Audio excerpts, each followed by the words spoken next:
Hello everyone, welcome back to another live stream here on the Twitch.tv/the Xisuma, the first of 2026.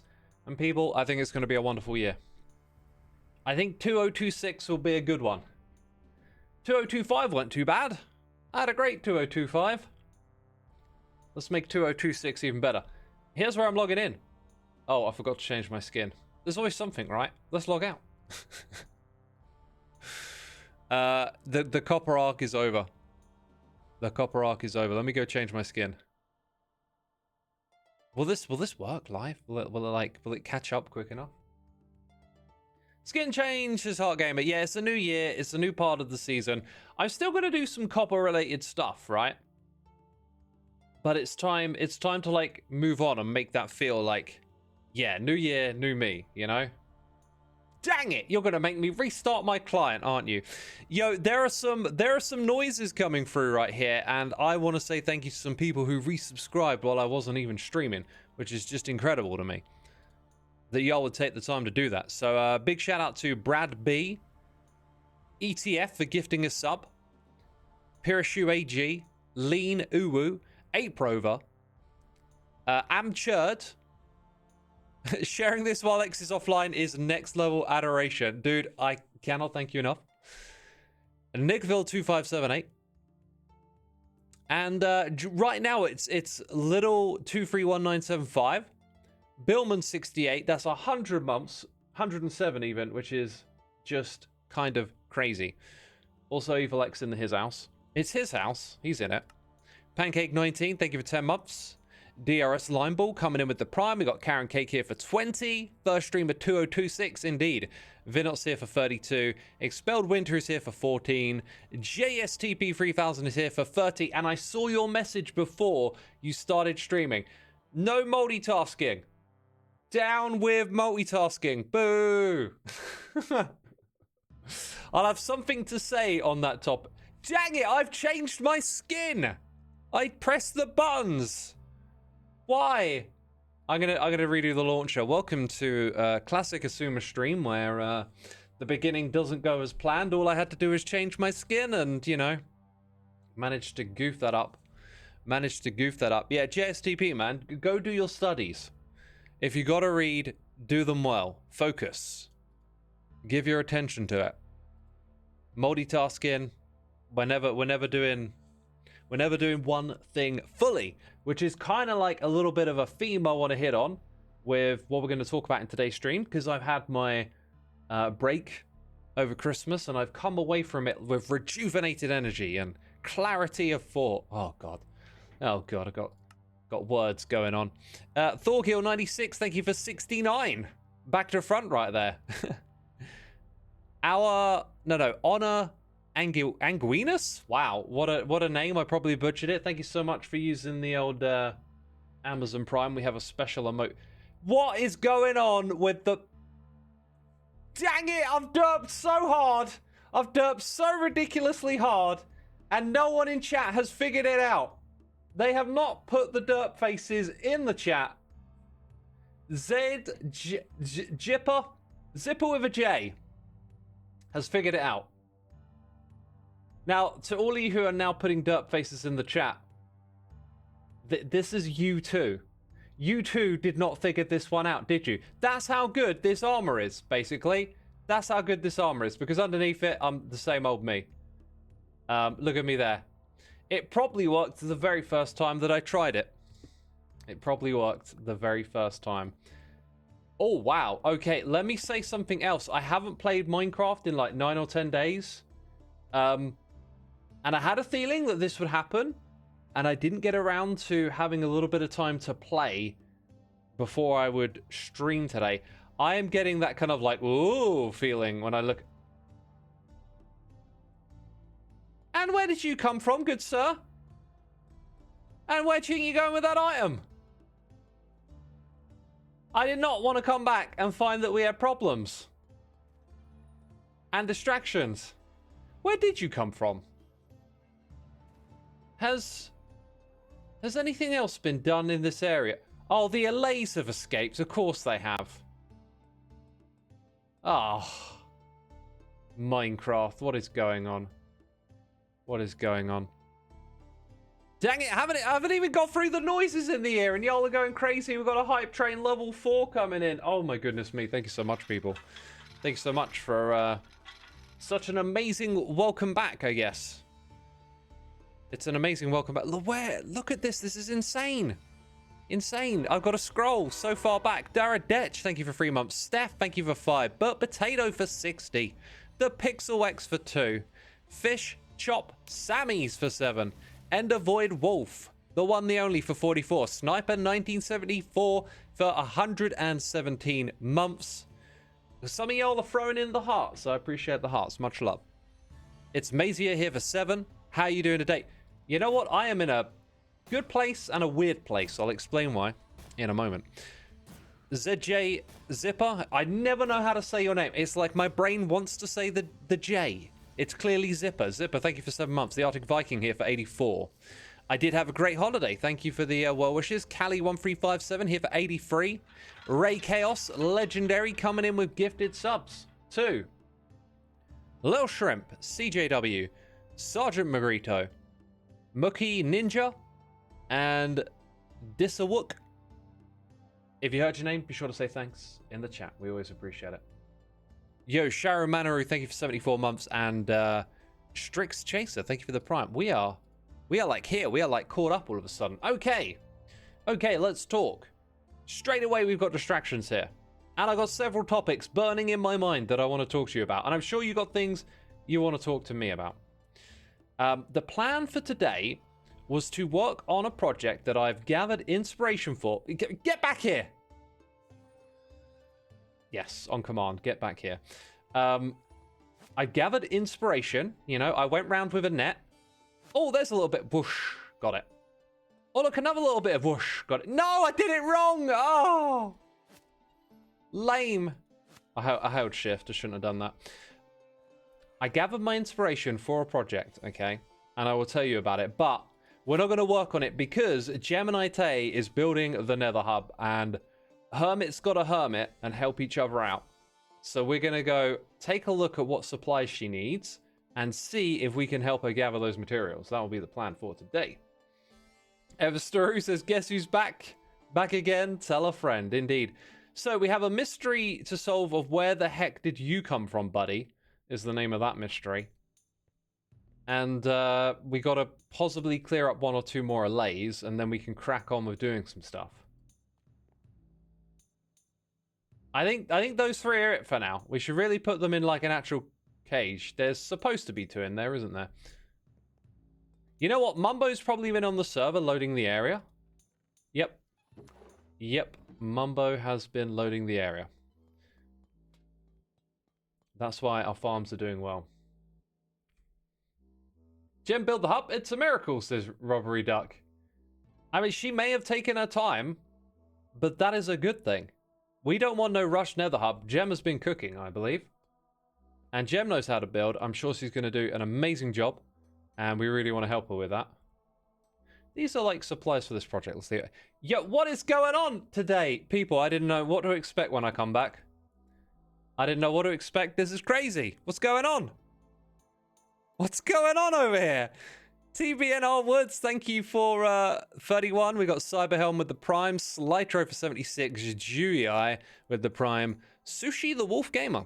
2 months. Love the name. Power Buzz, my dude. I can't thank you enough. Your generosity is incredible. You know that. Gifting a crazy amount of subs here. Just come and check. Just come and check. Come back to the chat. Have a little look-see-loo and say thanks to Powerbuzz. I mean, just say thanks anyway, if you got one or not. Powerbuzz has gifted so many subs around here. And for those of you that do not know, now here on Twitch, you know, subscribing in any capacity, even if you get gifted one, gives you access to our community. That's a Discord server. That's a Minecraft server. So if you just want to come check out a Minecraft server and be like, hey, I might play here, you know, if you got gifted a sub. Yo, what is going on? Mystic Morning, thank you for subscribing. And it's Mazier is gifting subs too. People, what is going on? This is crazy. This is craziness right now. The hype train, level 5 has been reached. Goodness me. Oh, Soljin. Yeah, I'm streaming on YouTube as well. To all the YouTubers listening to me talk about Twitch and noises in the ear and people gifting subs, all of that's happening over here on Twitch.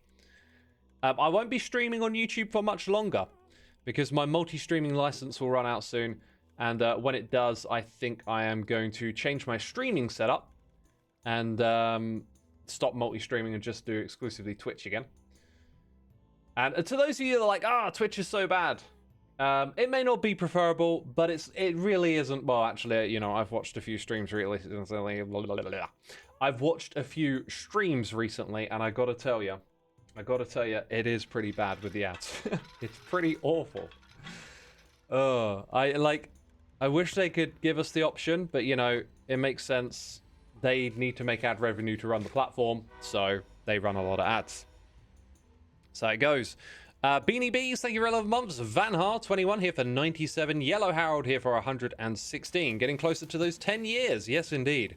Ash, 5601 here with the Prime. Too Late 2 coming in for 2 months. Banner, 700 with the Prime. Frosty Tacos with the Prime. I see a lot of Primes coming in. I mentioned the server. I mentioned the community. Prime gets you in too. Mask of Words, thank you so much for your Prime as well. And I'm going to ask you a question and tell you the answer immediately. What has X forgotten? His hot cup of tea. Oh my goodness. Oh, delicious. Delicious. I love this part of the day. We get to sit down, hang out. I've done all my jobs, all the things. Actually, no, I've got a few more to do. I've got a list. I've got a list of errands to do after the stream. But you know what I mean. It's relax time. It's hangout time. I've done me eating. And I get to chill. Gorgeous, gorgeous. You can't switch off chat on your phone. Yeah, I've opened the Twitch app before and had issues trying to hide the chat. I don't know what's up with that. I don't know what's up with it. Frosty Tacos, thank you for the Prime. We got... Oh, wait, did I read these? Mask of Words, thank you for the Prime. Osis01, that's the new one that just popped up on my screen. Thank you so much, my dude. So, we got 2 copper golems here. This section... One will always go missing for. I can't really figure it out anymore. You're still there. I think it might be this one here that has somehow managed to magic its way out of this area. Nope, you're still there. Okay. Where the heck did that other one come from? I think maybe a hermit just put it in there, you know? Like, why not? Just... X's base is full of copper golems. I'll just throw one in. Let's check the chicken room, though. We didn't go into the chicken room. Double tap the screen to hide chat on Android. Thank you, helpful people. And if you had the chat open, you'd know that. I joke, I kid. You're still doing it. You've got what? You've got an egg? When this happens, I just have to come over here and take it away from you. And then you go back to work. In terms of checking on this to see that it's still doing what it's supposed to... Stop dancing! No dancing in the base! In order for us to check on that, we need to go down and around. My base is definitely a little bit of a maze. Oh, no. Oh, yeah, that is the way. That is the way. That is the way. Yo, Power Buzz. Again, my dude. What is... This is mental. All right, people, come back to the chat. Just if you got one or not, say thanks to Power Buzz. We're on, like, level 8. Level 8! Might we reach level 10? We do have a new level 10 animation rolling in. The Puka doing incredible stuff there. Enjoy the animations, my friends. They're cute. They're adorable.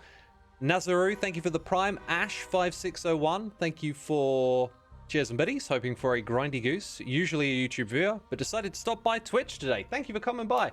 Yeah, I plan on changing that up in the new year. I feel like this year is going to be... kind of a big year for me. I'll explain why in a little bit.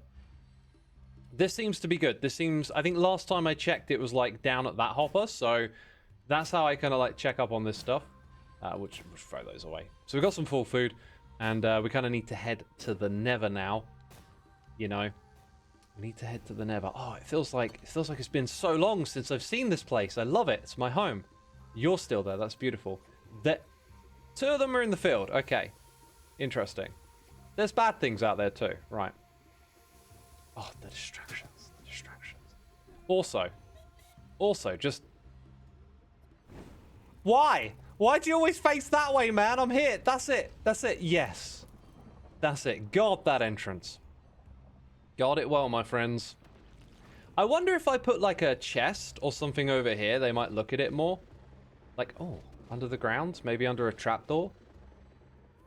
I'm actually going to try that. Distraction time, people. It's mad distraction time.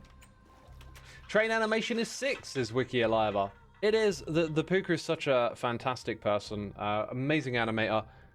Big fan of Hermitcraft, who was doing animations like that over 10 years ago. I mean, there I was, you know, I was a different person.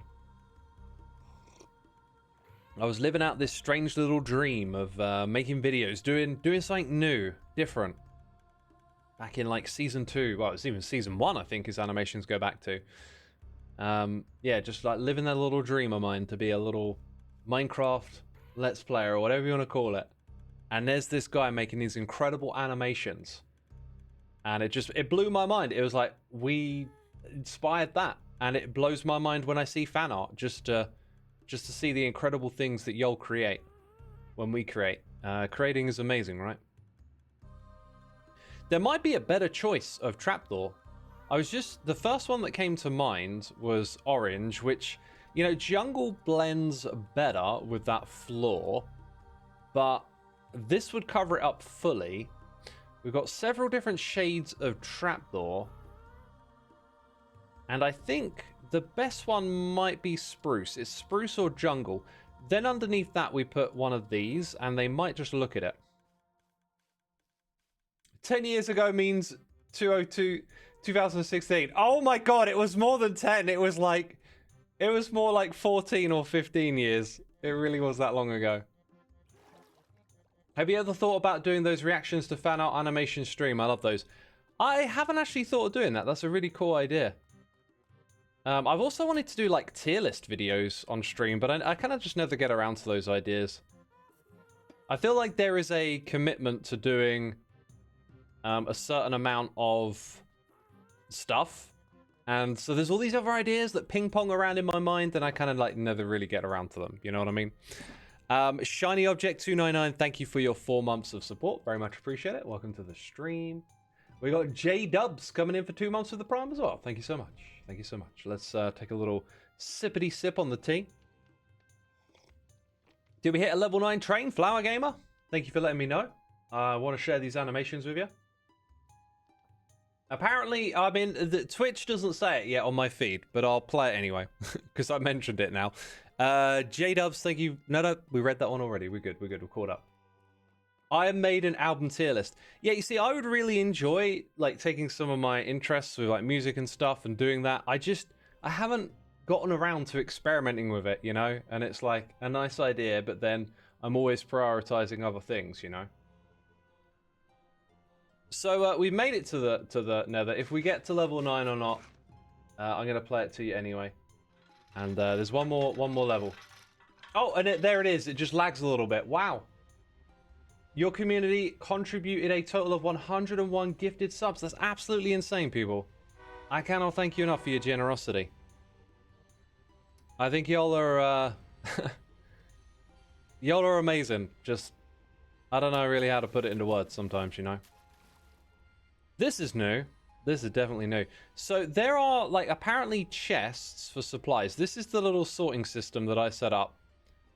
And it hasn't really been used much since. That'll get torn down. That's in the way.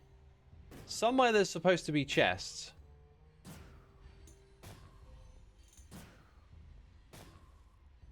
Hi, Mr. Beans. Oh, you're flying away. Beans, come back. Help me find these chests. Oh, apparently it's on Gem's bridge. Oh, yeah, she did actually say that. She did literally say that. Yo, Threya XIX, which is like 14? Thank you so much for 6 months. Mouth burps.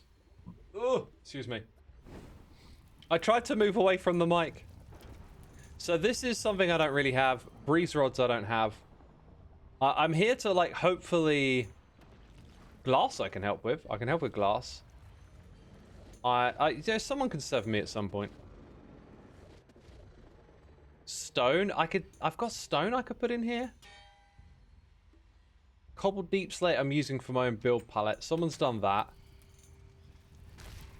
So it kind of looks like doing glass is a good one for me.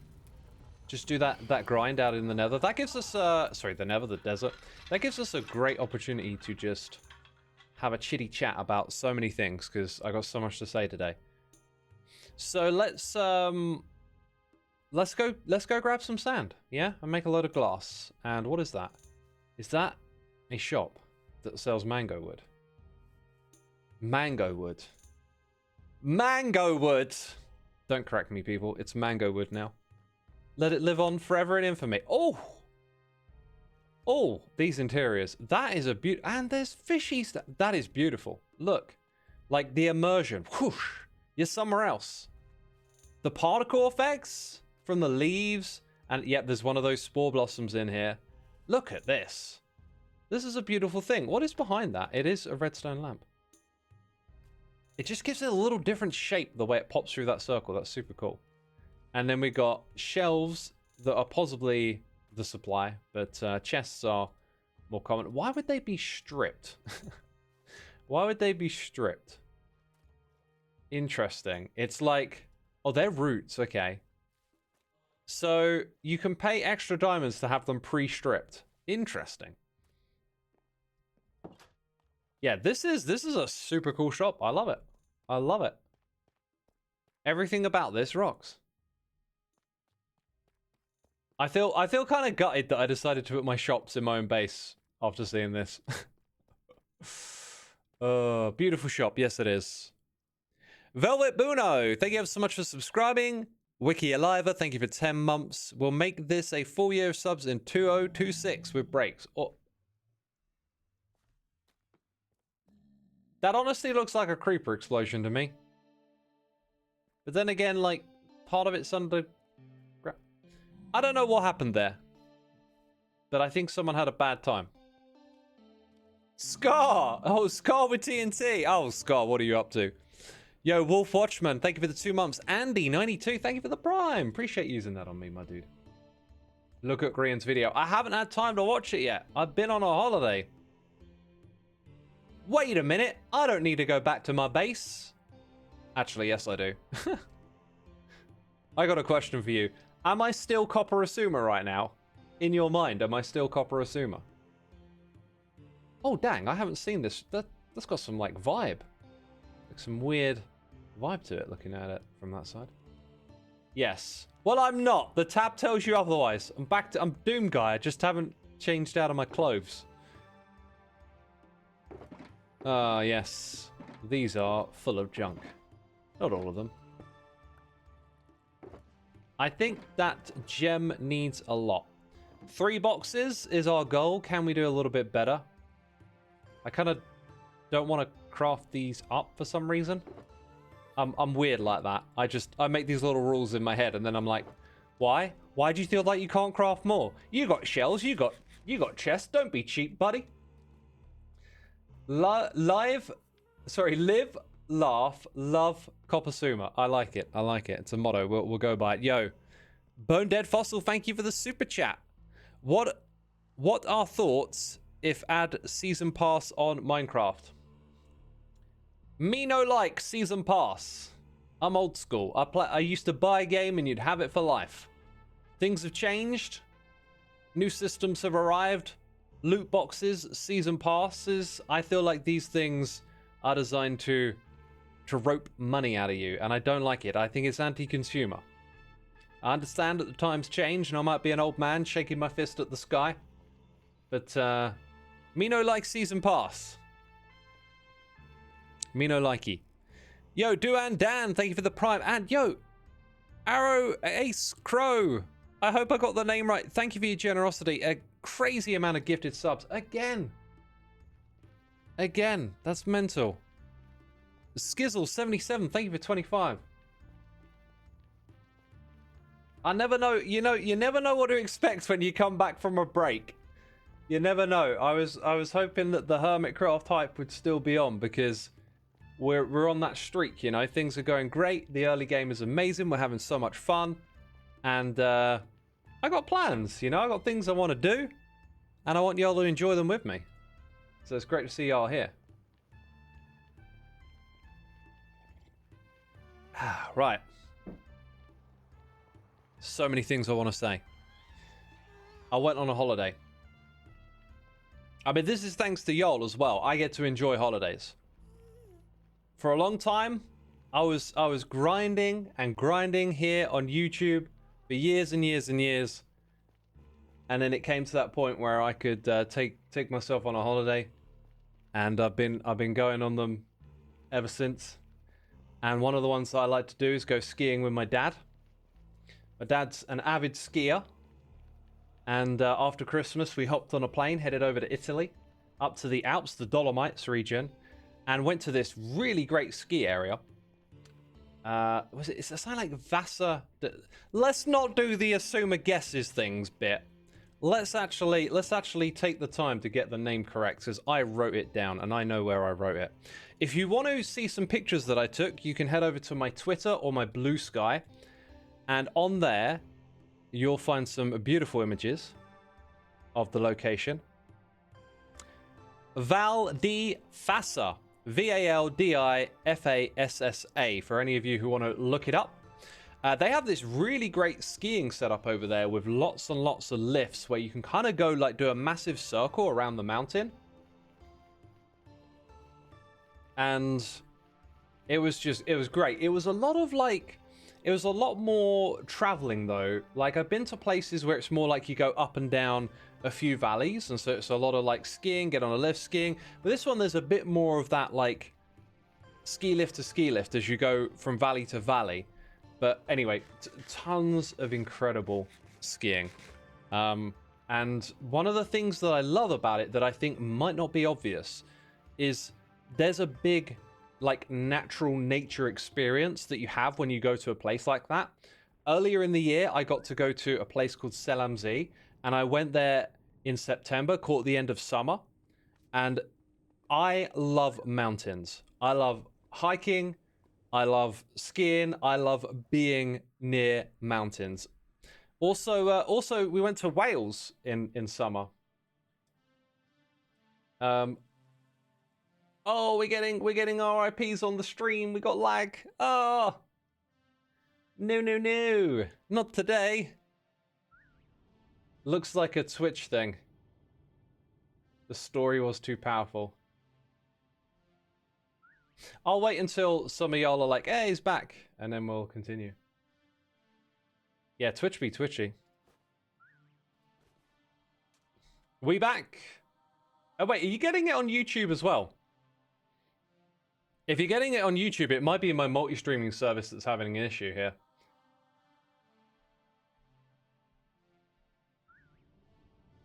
Mods, if it's back, please tell the peeps in the chat just to refresh and not to panic. How much of this stuff are we going to get here? How much of this stuff are we going to get here? On the Fritz, thank you ever so much for 4 months as well. Appreciate you, my dude. Thanks for the welcome back. All right. Now most of the messages in chat are either like, hey, you, refresh your stream, or it's welcome back. So I think we're good. Let me tell y'all thy story. We'll continue. I think I was trying to say, hey, Thorgil, thanks for the message. Appreciate that. I think I was trying to say that there's something you might not know about skiing, and it is the mountains. I got to go to some in the summer, twice actually, because we had a family holiday in Wales. I have Welsh family, and I went there a lot when I was a kid, and we got to go back to a similar region. I got to see where my grandparents lived again, which was beautiful to go there. And I just love nature and mountains. And so when you're skiing, mountains, they move around you. They're just fascinating to me because they are like something happening on a different time scale to us. If you can imagine seeing a mountain and watching it transform over hundreds and hundreds of years, maybe even thousands, they're moving. You know, the magma below the surface is creating rock and pushing it up to the surface. And when you look at a mountain, there's a story, there's a history. You know, kind of like there's wrinkles on a person's face. There's there's rock formations. And when you're skiing, all of that is just around you. It's beautiful, it's majestic, and it's slowly moving. It's subtly moving around you. And I love it. It's very therapeutic. Not only that, going on holiday and having a break, like, I hardly looked at my phone. I just had a lot of time that was about just relaxing and not doing much.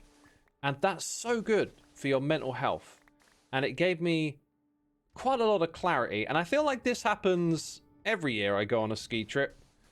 I come back with some sort of renewed focus and clarity, but maybe more so than ever this time. Oh boy, some people in chat, I believe, are still struggling with the stream stuff. Please let me know if it's going okay or not. Bear818, thank you ever so much for 52 months. Hello, gamers. Slightly different this time, isn't it? Oh, dang, I joined the stream and I hear about geology. Hell yeah. Yeah, geology is a topic I could get into. I mean, like, I say topic I could get into. I could happily know more about it. Like, I bet there's some great YouTube channels out there doing really awesome geology stuff. Like, I follow Veritasium, and they did just a brilliant video on how they engineer computer chips. Like, with this insane technology. And I love all that sort of stuff. And I love learning about the planet. And I bet there's so many cool things to know about geology, right? How the rocks are made, what different types they are, what the process is, how we learn things about them. Did you know that trees tell us a history about the planet? Because a bunch of work has been done where in the rings of trees that get chopped down, you can actually look at the rings and learn about like how old it is, because the nature of the climate across the planet leaves an impression on these rings, and they correlate from one to the next. So you can chop down a bunch of trees and create a little bit of a timeline. And because of this, they can actually analyze wood from different periods of time to figure out, you know, how long that tree was alive for, what years it was knocking about in. And due to a bunch of calendar changes to our calendar system that happened a long time ago, hundreds of years ago, there was a period of history where someone theorized that the church actually like made up about 300 years of history. And this goes straight out of the window when we look at the tree records, because you can actually see and like link events together and stuff, and you can use the trees to say, no, those 300 years did actually happen. What's your opinions on private equity involved in YouTube operations? That is a Veritasium question. Look, I don't really have a problem with it. I think that, you know, investment into helping a YouTuber turn their channel into something different, I think it's great, but that's just a surface level look at it. I know there's some people that say that the company that they're working with has some controversy attached to them, or maybe there's some other angles you could put on that. But I don't know much more about it. And for me, like, the end result that I'm seeing is pretty fantastic with that channel. It can be very difficult for a channel to move on from an individual into something bigger, because we all have those like personal attachments as viewers, and they've done it. They've navigated that so well. I think it's one of the best channels on YouTube, I think. So yeah, went skiing, came away with a whole bunch of like renewed energy and focus, and just feeling great. Had an amazing break, ate lots of great food, lost some weight. I always seem to underestimate like how much calories you burn when you're skiing. I ate so much good food, and I come back and weigh myself, and I've like lost 1 kilogram, and it's like, how do I do this every time, man? I thought I was indulging. I'm no good at indulging. And I ate so much good food. There was this one day where they had like 2 trays of pasta, because we're in Italy, right? But I didn't know it was both pasta. One of them was green. It looked like vegetables. I'm like, yeah, I want some green beans in my pasta. Give me some of that. I had like double carbs. I was just, whew, so many carbs. It was great. X, do you have any advice about habit to get into, or tips to improve in general? Says Maravina. I think you just gotta lean into that, the question that you're asking, right? go and seek out self-help. Don't be ashamed of it. I think in the past, like, self-help used to be a bit of like a, I don't know, like a, people turn their noses up at that stuff, right? These days, I think you can do it. You can go on to, you know, wherever you get your podcasts or your audiobooks, and you can find some really cool self-help stuff. In fact, maybe I'll poke you in the right direction, because just before I had to do this stream, I had to message a dear friend with a really heavy message. They basically, like, a lot of the time with friendships and stuff, you support each other, right? Like, you give people advice and comfort and like try and be of help.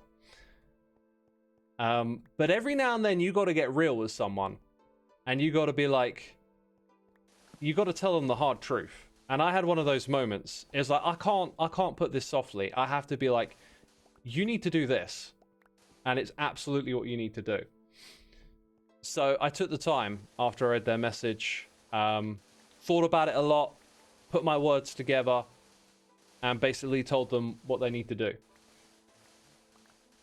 And then after I wrote that message, a thought came to mind. There was like a quote that I heard once, and I was like, this is what it is. And the quote is, get out of your own way, right? And I wanted to know who wrote that quote or where I'd heard it. So I did a little search, and I couldn't actually find like the origin of the quote. I think it's more of a general phrase that's been handed around.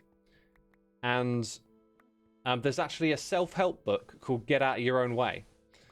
The tagline was something to do with like how self-defeating thought gets in the way of your own life. I mean, I love that quote, get out of your own way. To me, it's saying like, you know, you have this voice that comes from within you, and it's a voice of like fear and being scared and trying to protect yourself in some ways. And it's that voice that like reasons you out of doing stuff and whatnot. And it's like, you got to get out of your own way sometimes. You got to stop being that voice in your head and just do the thing you know you need to do. And anyway, someone wrote a book on that. So like, if you're thinking about self-help and you want to improve, and you know, think about who you are, what you think and feel, and if you want to improve, like maybe that might work for you. I don't know. The reason I say like just get in the space of looking is because there's lots of different types of self-help. Not everyone needs the same thing, right? Not everyone needs the same thing. Yo, we got noises. We got M-Well coming in for 2 months. We got Gargaroz 104 for 4 months. We got Chimera Dev for 37, and Chef Shaken coming in with the Prime. Thank you so much, people. Appreciate it as always.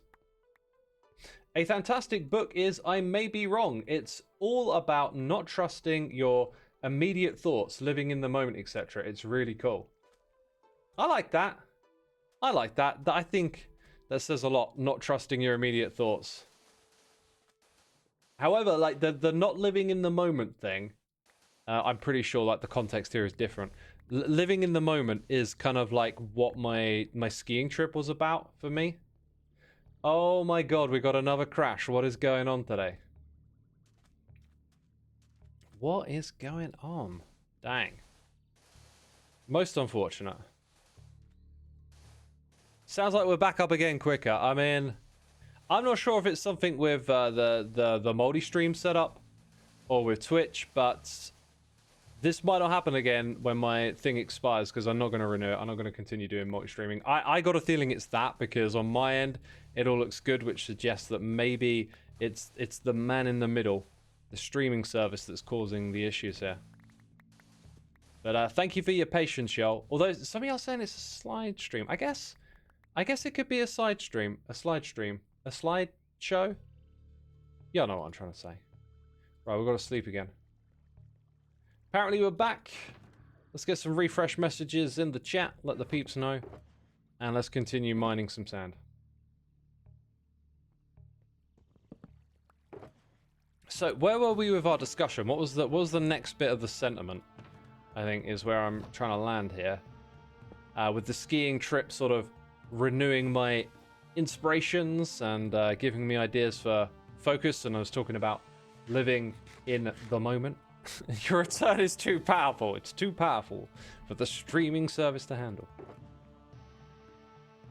Yeah, like a lot of it is like, how do you spend your time? How do you focus on the things that really matter? And without going into too much detail, I've sort of continuing to try and realign myself and focus. And yeah, the less I use my phone, the better I feel. I just really enjoy not using it anymore. I just feel like my mind drifts to where I actually want it to be. And so, you know, I'll be making some changes in 2026 here and there. Gonna try and step away from social media a bit more. And I'm also gonna make some really big decisions this year because, as y'all know, if you've been around, my granddad passed away. It was a very different death to that of my grandma. Because it was kind of, he was getting old. We had many years with him. You know, he was 94. And we got to spend, like, you know, those last moments with him over several days. And so it was a different kind of death. But he's left us some money. And with that money, I'm either going to potentially move house, move somewhere new, or do up this place. And those are big, like, life decisions, and they take time to figure out. And you know me, Mr. Grind Hard on YouTube, I'm going to have to, like, change gears and put in the time to doing that decision correctly this year. And there's a few other things as well. Like, I've got a list of stuff that I'm going to do. Like, I kind of need to get a new car as well, right? And I've just got, like, these big life decisions all lined up. And so, January, my original plan was to come back and, like, go all in on YouTube and be like, yeah, this is going to be the month I'm just going to grind and have fun playing my favorite game. But no, now it's like, actually, I think I need to make some big decisions here, and I need to do proper research and do things right. So, yeah, kind of like renewed focus and taking care of big things. And it just feels like it's going to be a big year because of that, you know? There's going to be a lot going on depending on whatever I choose. My parents are also moving, so I've got to help them with that. And I've just got to turn off that part of my brain that really wants to, like, dive into the next project and get an episode out. Because there's, like, this little thing in my head that it's like, it's been 2 weeks since your last episode. And then it'll be, it's been 3 weeks. And, like, I put pressure on myself. And I just can't do that pace at this point right now, right? And I got to be smart about it. So, you know, it felt like the time to reflect, the week off, was really good because it helped me get a lot of things in my mind in order. And yeah, now's not a time to just, you know, do the YouTuber thing. It's kind of like you've got other stuff to take care of. So let's get on that. Still going to be streaming on a regular basis, though. There's plenty to do on Hermitcraft. I'm going to, like, plug for it and do some grinds of our couple of hours that we spend together each day, you know? Do you really need a car, says Iron Talon. Yeah, this is the thing. Like, I kind of hardly ever use my car, right? But it's getting a bit old. It had some repairs this year where the cost of repairs kind of makes you think, like, maybe I need a new one. Yeah, it's awkward. Maybe I could go one more year with it. I'm not sure, but its MOT is coming up, and then that gets you thinking, like, should I sort this out before the MOT? And, you know, big decisions to be made, as always. That's just life as an adult, I guess. I think filling this in here is getting a little bit redundant.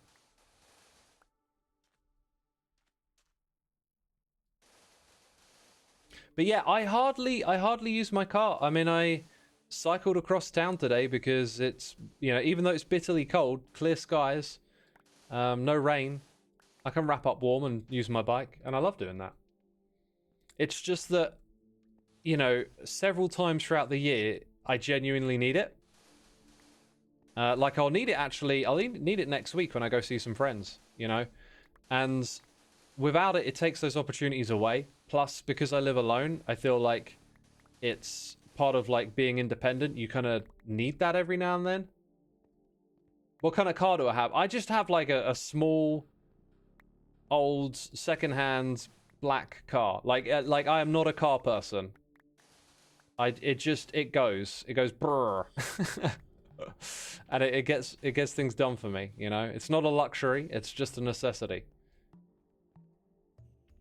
Embrace the bike, question mark. You know, the bike can't drive me can't take me 20 miles or further or whatever, you know? Like, there's a limit to it. I can't take friends places. I can't I can do shopping with it, but not a big shop. And as much as I'd love to be able not to drive, it's kind of like something I need, I guess. And it's annoying because it's really expensive.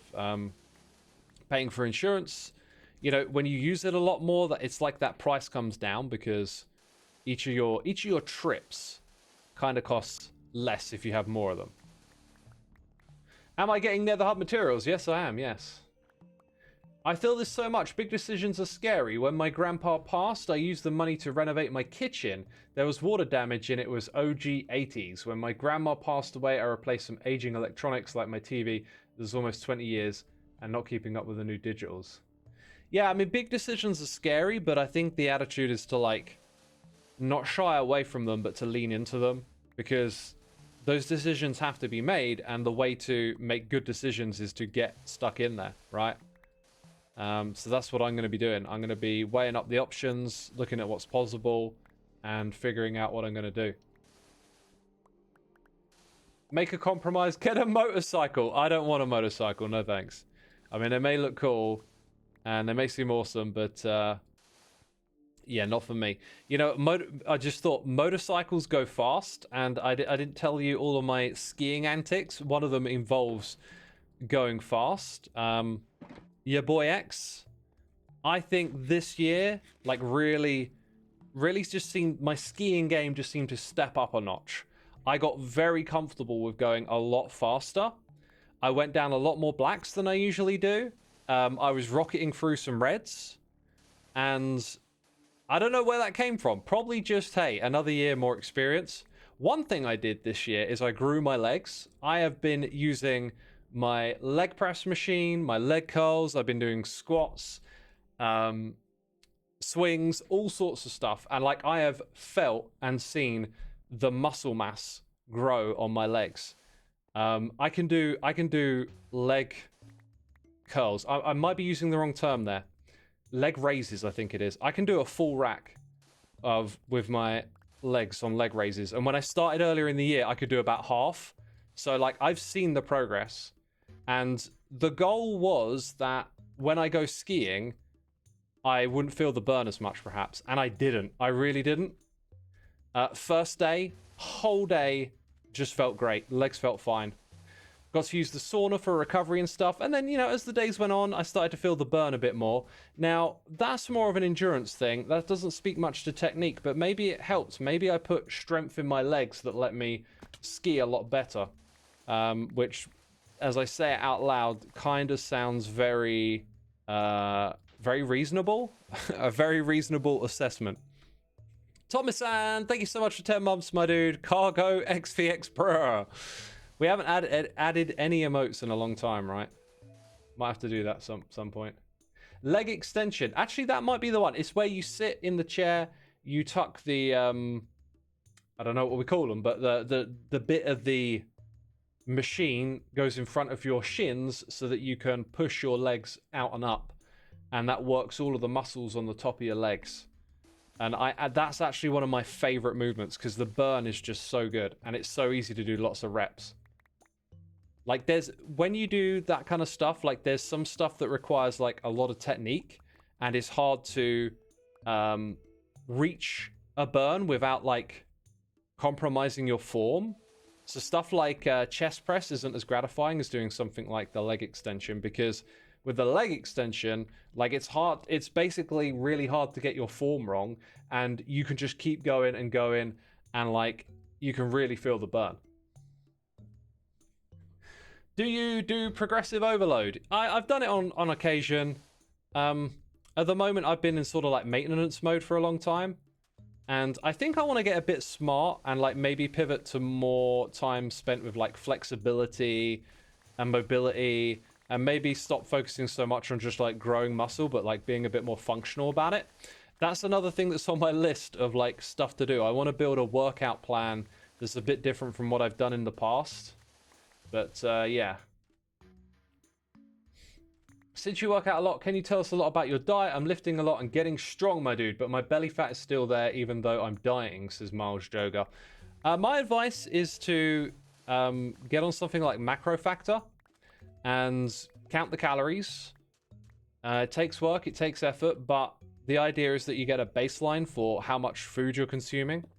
And, you know, you just need to be really consistent about it.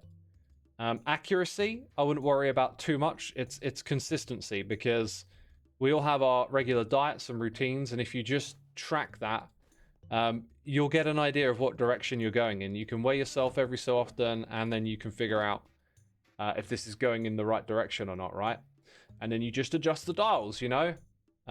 Doesn't feel like you're burning off fat, then take off 100 calories and go another couple of weeks and see where you're at until you kind of like suss it out. Fortunately for me, I kind of sussed out that balance years ago because I've been doing it for so long. And so, like, I'm kind of like in control a lot of the time and just tweak it whenever I feel like I want to go in one direction or another. Pioneer ? What a cool dude, right? Like, I love that guy's energy. Pioneer is awesome. In fact, his style of training I really like. I kind of wish I could do a bit more like that sort of explosive energy training. That might be something I work into that routine that I was talking about. But again, it's like I'm going to do it properly. I'm not going to rush anything. I'm going to put a lot of thought and research into it and then devise like what are my goals. And I think explosiveness might be a little bit of that, because something I've noticed over the last like 3 or 4 years, like especially when just playing football, is that like explosive energy has gone away a little bit.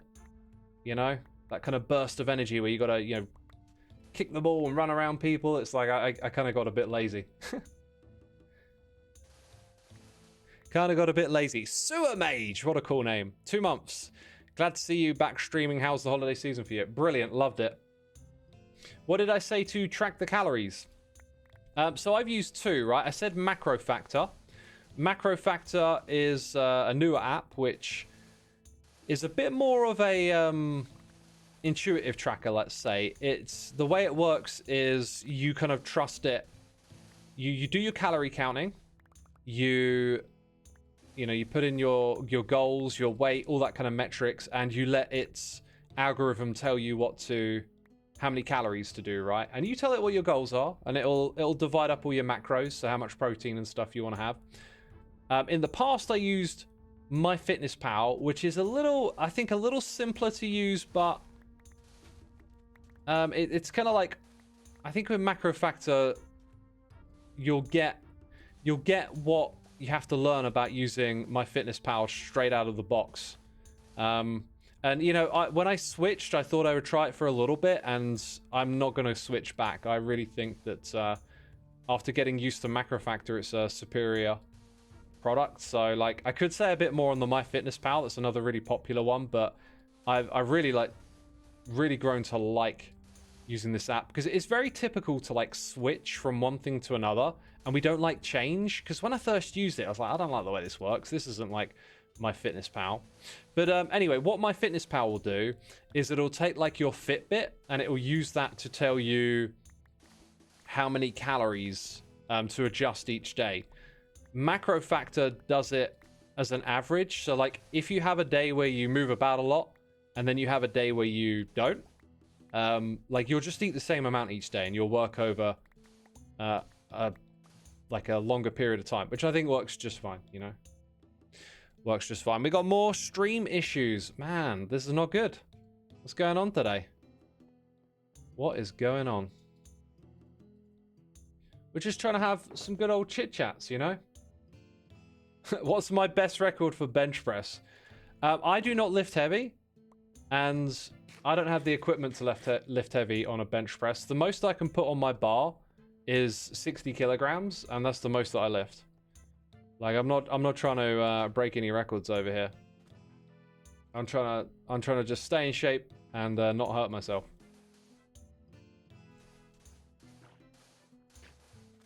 Yo, squid be dying, son. Squids be dying out here. It's hot in this desert, you know? It's a hard knock life for the sea creatures. Speaking of sea creatures, oh my god, on my holiday I got to eat octopus, right? I love me some takoyaki. That is my favorite Japanese dish, and that has octopus in it. And I got to eat some straight up, like, I don't know if it was raw, it was cooked, but like, you know, straight up octopus where you can see the little suckers on its tentacle. And you know what? It was great. It is like chicken that's like juicy. And when I say slimy, not in a bad way. It's like a little bit squishy, but not in a sort of bad sensation way. It's really nice. So like now I'm like, hey, I like me some octopus. I had a bunch of other seafood out there as well. I love, that's another thing I love about holidays. Just like, you don't have to cook, don't have to think. There's just food for you, and it's all different, and it's all interesting, and I just love it. Extra, your microphone cracks right before you go out, but I'm good here. You might be the only one. I don't see anyone else saying that. It could be something on your end. Takoyaki is amazing. It is. It really is. To anyone who ever has the opportunity to try takoyaki, go for it. It is awesome. It is these hot, like, balls of dough with this, like, mayonnaise-y, tomato-y sauce in it. And it's got octopus as the main meat. Don't let that put you off. Just give it a go. Like, most of the flavor comes from the dough. It's like gooey, hot dough. And it is just, oh, so good. Like, the Japanese, the way they do food. That's something else I'm going to do next year. I'm going to go to Japan again with my mates. Going to make that happen.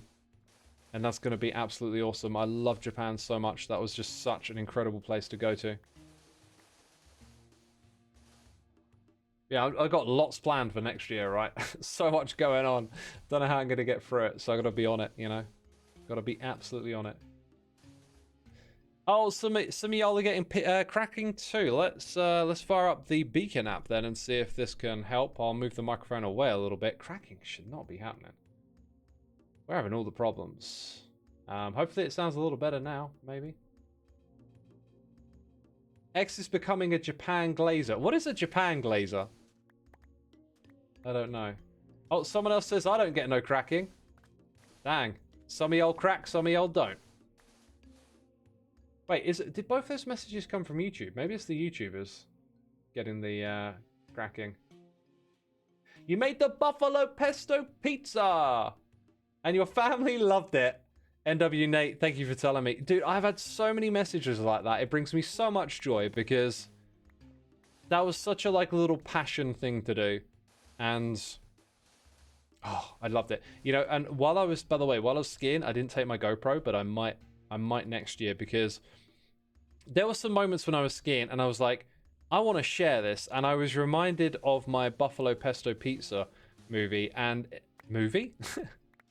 video. And it just kind of gave me that framing of like, this is the way you do it. You like, what's the passion? And I could see myself putting together a little poem or a bit of dialogue, trying to like use words to give you the magic of skiing and then pair the right footage with it. And I could see that being a little passion project of mine and turning it into something. And that's how I want to operate now these days is, you know, focus on the passion, right? Forget all of this, you got to make shorts and blah, blah, blah. You got to do this and that to grow your channel. I want to focus on my passions and my creativity.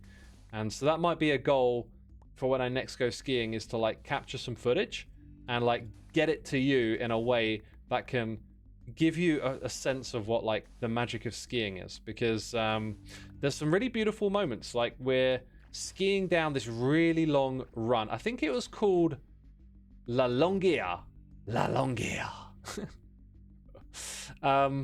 It's 10.5 kilometers and we're whooshing down this slope. It's amazing. It's like the perfect kind of mix of red and blue where you got like a good steepness to go fast, not crazy fast, and you can kind of enjoy what's around you a little bit as well. There's beautiful scenery. And as we're getting towards the end of it, I just kind of realized that we had gone from like these big open spaces into a bit of a valley, and now I had trees on one side of me, you know, beautiful big pines covered in snow, and on the other side this incredible rock formation, and then there's icicles like off the side of the rock, and there's frozen waterfalls. And I'm like, this is gorgeous. This is beautiful. Mother Nature is fire. Even when it's not, even when it's clearly frozen. It's still fire. So yeah, I like moments like that. I was like, these are the bits you want to capture and then find a way to express it to your audience, you know? So that'll be my goal. In the past, I think I uploaded a skiing vlog of like just straight footage of me skiing, and it's not particularly interesting. So that might be a goal for like next year, is to get some footage and then find a way to express this passionately, you know? Have I ever been water skiing? I have not. I've not even thought of going water skiing. I wonder if the skills can translate. So here's another thing. There was this one moment on my skiing adventure that was absolutely amazing. I'll tell you about it in a moment, because it just kind of occurred to me that I should tell you about the calamities, right? Can't be all good stuff, right? What about the falls and the fails? That was always fun.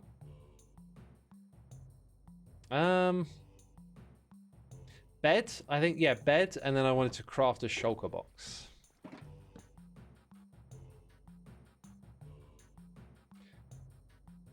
Powerboss says, I love coming across things like that. You mean like the terrain, right?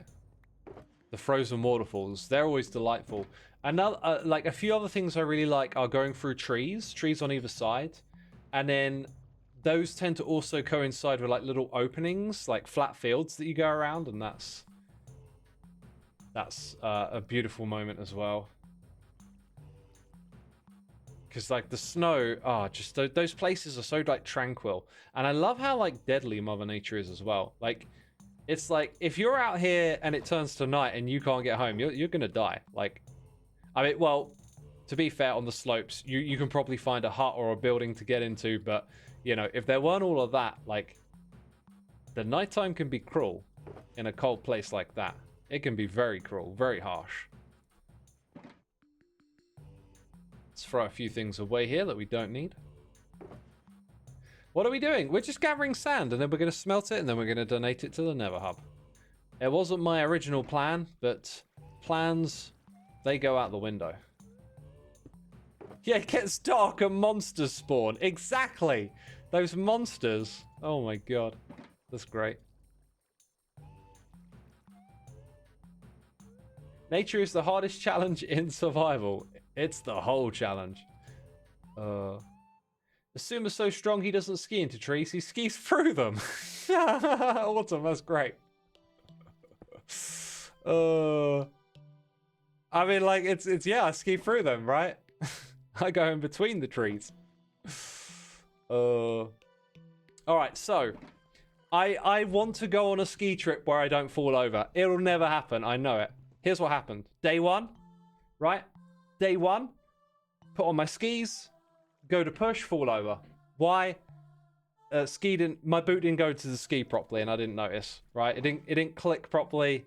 It happens. Okay. You know what? I'm not gonna let that hold me down. That doesn't count. No, that doesn't count at all, does it? Doesn't count at all. So I'm letting myself off because sometimes the equipment fails. Now when I'm putting it on, I'm checking it a little bit more thorough. You know, really making sure that it's in there. Hear that click? Okay, we're good to rock and roll. You know, skill issue. Hey, it's just a case of like when you clip in the skis, it can sound like it's clipped in and it hasn't. I mean, most of the time it works without having to think about it.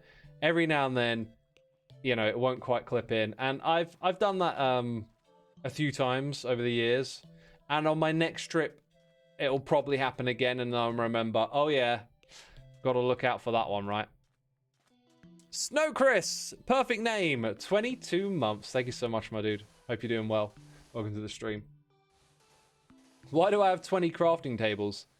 Just because I end up making a lot and they all get sorted back into the ender chest. That's how my ender chest sorting system works. So, you know, crafting benches be accounted for, basically. You started with a derp. It happened pretty early on. But, you know, that's okay. I think it was like day 3. I'm looking for my dad to see where he's gone, and he's gone to a different ski lift.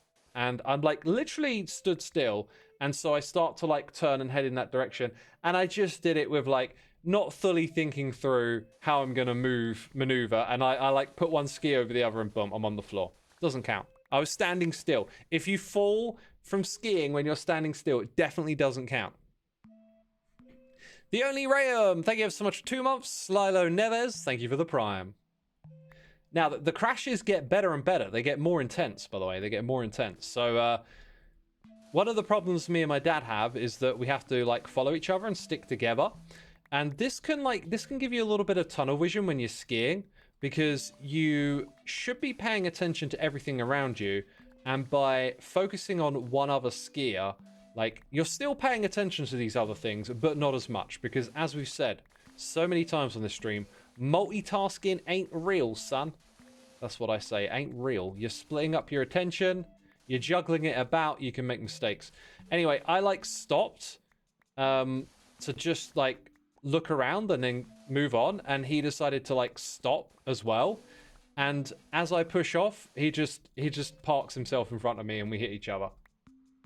And it's like, not too bad. I think I went down, but it wasn't like a crazy crash or anything. It was just a bit of a derp kind of thing. All right, so, like, okay, next crash is a real crash. This is on, like, day 5 now. We're on day 5. And there's a bunch of kids, like, going off the piste, but the way the poles and the fencing is set up, it kind of looks like there's a bit more of an area off the side of the piste. And probably if they had more snow and more stuff going on, it would probably be an area they'd flatten out for a proper piste, right? Me being curious, I'm like, oh, let's follow them over there. We haven't seen that bit before. And the second we follow them past the poles, it's like, oh yeah, this is definitely off-piste. It's not the worst off-piste. I don't want to ski off-piste. I want to get back on-piste. I see a pole. I see a little ridge. I'm like, let's get back on the piste then, because it's the other side of that pole and ridge, right? And no, what the other side of that pole and ridge is, because it's actually just a pole for something completely different. There's like a 2-foot drop. And I went over it relatively fast, you know, and I just went bang straight into the ground. Skis came off. I'm just, like, facing the snow, and I just get up and get on with it because it wasn't actually too bad. It definitely probably would have looked bad. I just got flattened, and it was like, okay. Am I okay? I had a slight weird mild pain / twinge in my wrist for the rest of the day that came around if I moved it in a certain direction. That went away by the next day, so, and I haven't felt it since, so, you know, maybe something very minor there. Not bad, not bad. Okay, and at day 6 was the worst, but I gotta tell you before day 6, before we got there, I gotta tell you this. Found the most amazing slope, and I can't believe I only skied it twice. Actually, we were planning to move on. This is the last little bit we were going to do in this area before moving on, because we like to get around and do all the different slopes, and it looked insane. There's this gondola going up this hill, and you got really high. There's 2 blacks, one that's really steep, one that's slightly less steep, and then a red that goes around the side, all to the bottom. These are ones that you ski down in like 15 seconds, right? You just rocket down the side of a mountain super fast. And we did the first one, which was really steep, and it was challenging, but I really enjoyed it. The surface was kind of right for me to ski. There's certain surfaces I really struggle with, and this wasn't one of them. Then we went down the right-hand side, and that was really fun. Very fast red. Beautiful views. And then we went down the middle one. And I tell you, I rocketed it. I just went down so fast, and it was beautiful. When you ski, right, you put your body facing down the slope. So, like, the slope goes down, like you're looking down this giant slope. And your body faces this way, while your legs sort of swing left to right, and you turn with your hips. And it's like your skis are making an S motion. They're just whooshing side to side with this, like, swoosh. And I tell you, the way it hit the surface, it felt like I was gliding. My skis were making hard contact, but it did not feel hard through my body. It just felt like I was cruising. I was gliding. And just whooshed down. And when I got to the bottom, I was like, we've got to do that again. And the second time I went even faster. And it is beautiful. Cax says, it's the most liberating feeling to ski. For me, what I love about it, I don't think I would use the word liberating. It truly gets you out of your own head, because you're like in flow state. You just have to focus on what you're doing. And while you're doing it, you'll hear the wind whooshing through your ears, making whistles. You're going so fast. And you're surrounded by this incredible nature. And it is just like, you just don't think anymore. You are just doing, and it is beautiful. Did you measure your speed? I reckon 70 kilometers an hour. Must have been. Maybe even faster. It was so crazy fast. So crazy fast. Oh, I loved it. I'm just getting chills thinking about it again, man. That was like the most beautiful bit of skiing. And you don't always find the right surface. Different surfaces dictate how you're going to ski. You don't always get one as beautiful as that. So I'm glad I found it. It was a beautiful bit of skiing. It's meditative. Absolutely it is. Absolutely it is. We got noises in the air. I'm not sure where the last one I was read, so thank you all for your amazing support. Might be reading some names again, but Silio Neves, Jesse Waltney, last one here, and now we got Xiro27 coming in for 8 months. Thank you so much, people. Hope you're enjoying the waffles today. You once did 70 on your bike around 15 years ago. Oh, like you're saying pedal bike, right? That's crazy. I remember going very fast with a speedometer on a bike over like 10 years ago, and I think it might have been 50 miles an hour I got up to. But that almost sounds a bit mental. That might actually be like completely wrong, you know, but because I'm kind of like guessing my memory a little bit here.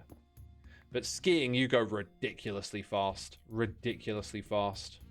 it is so much fun.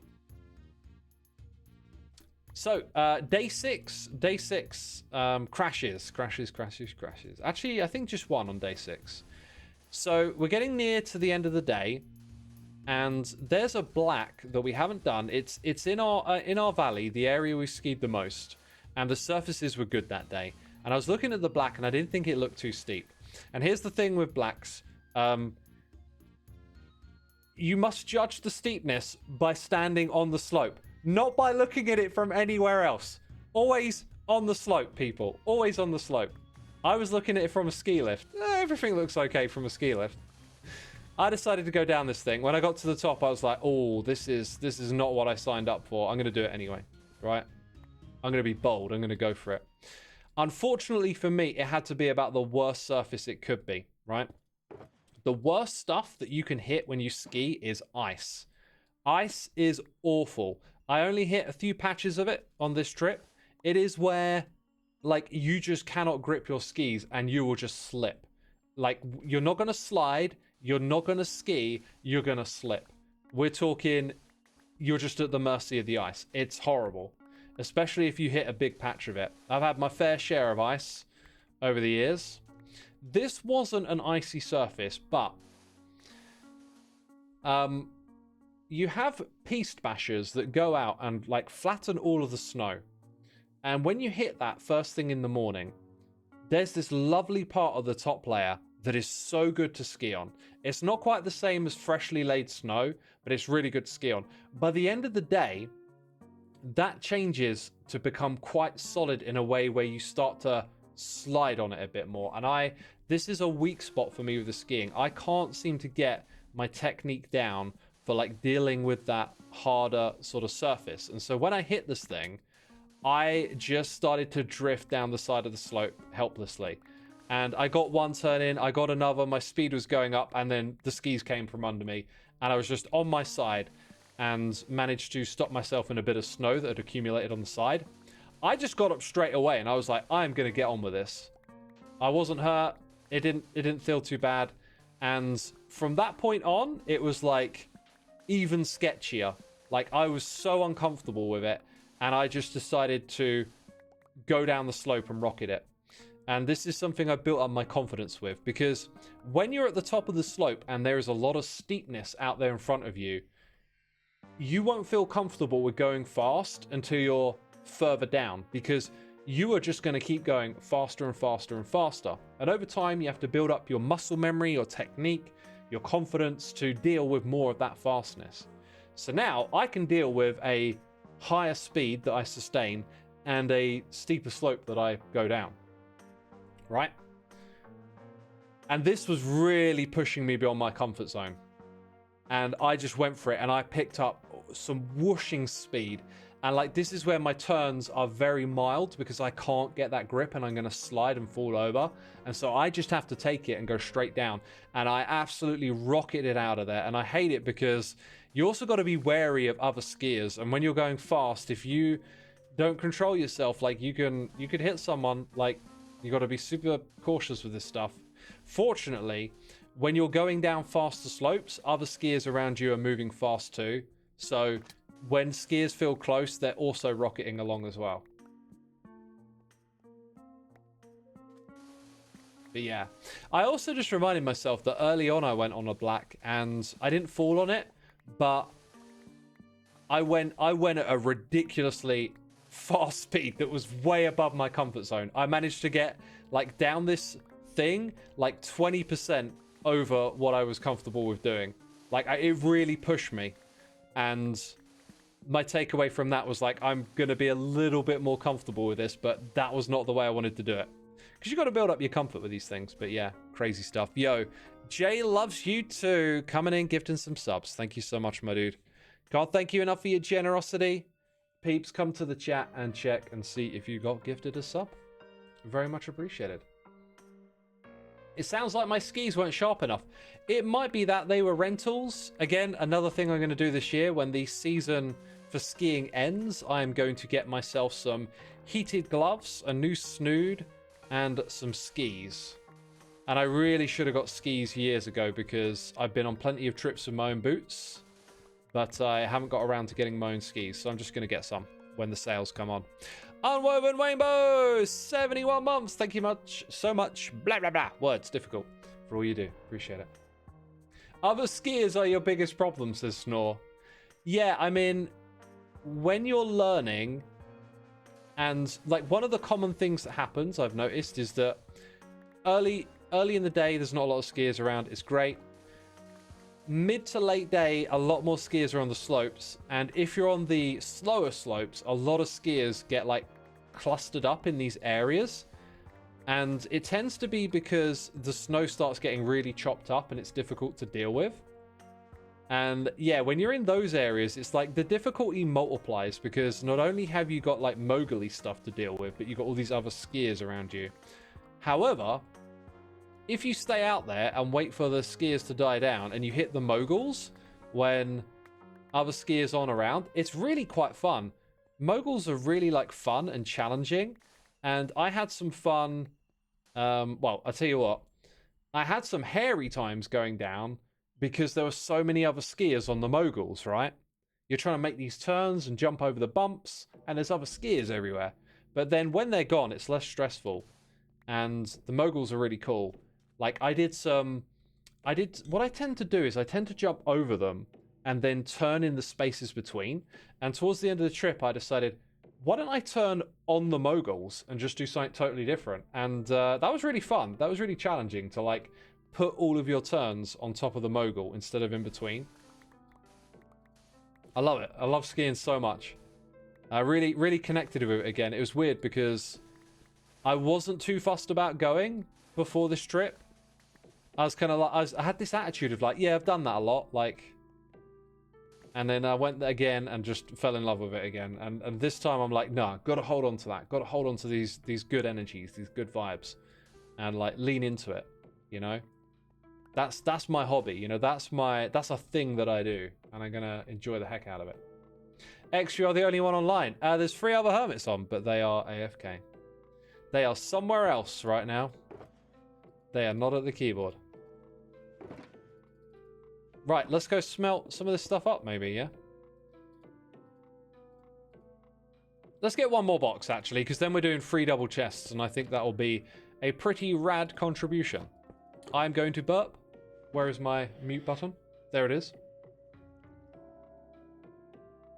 Oh, that was kind of gross. I'm glad you didn't have to hear that.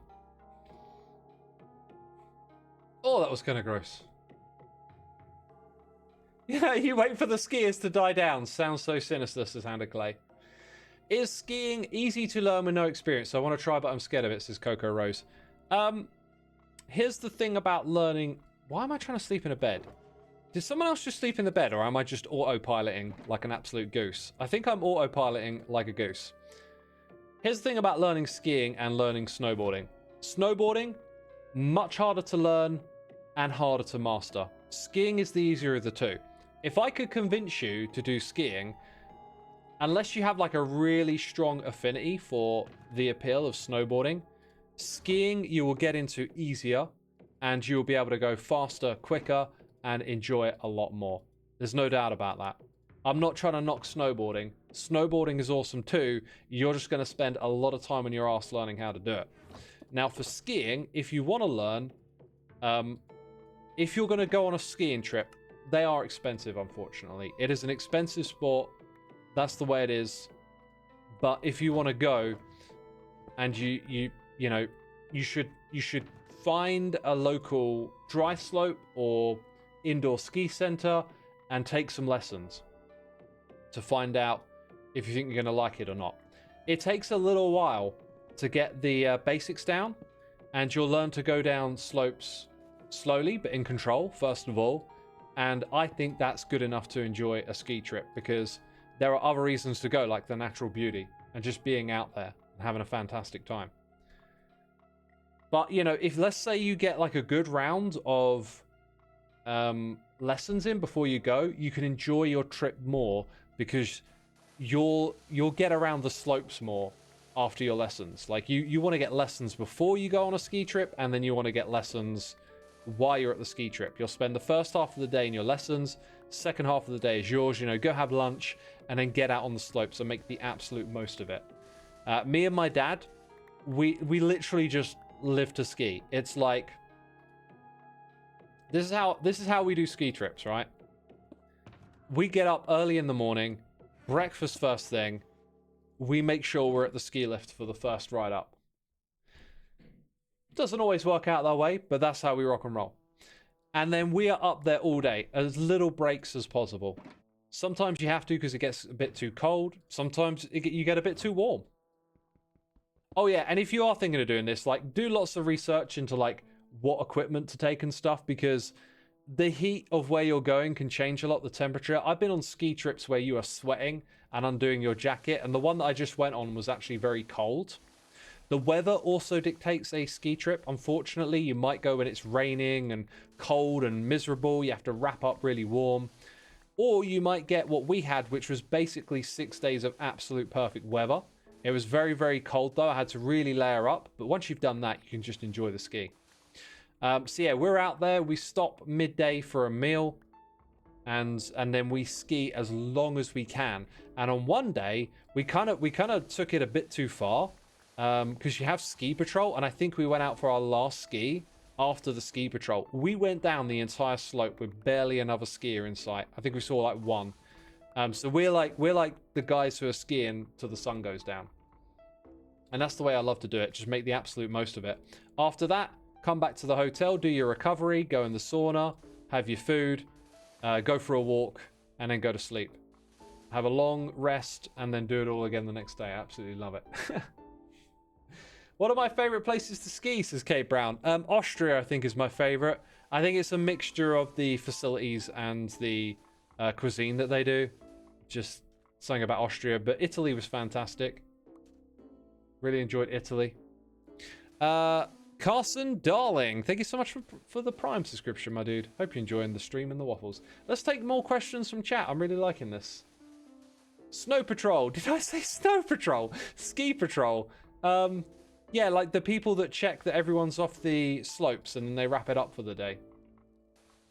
So like, we get on the very last lift up to go back down. And when we got to the top, I think the last lift that day ran 5 minutes late. And then we go down the slope and it's like, oh, we're the last people here. I said ski patrol. Thank you. Okay. X, what is your favorite type of cheese? This is a very ski related question, I see. I don't know. I don't know what is my favorite cheese. Maybe red Leicester. Cottage cheese is up there. Cheshire. Cheshire is my absolute favorite cheese to put in a salad. No doubt about it. Cheshire cheese is the favorite. It's the goat. Also, feta cheese. Shout out to feta. Would you ever go to Canada for a ski trip? So my dad's done it a bunch of times. I would say yes, but it's a long way to go, so it would be a 2-week ski trip. I think I'll get around to it one year, you know.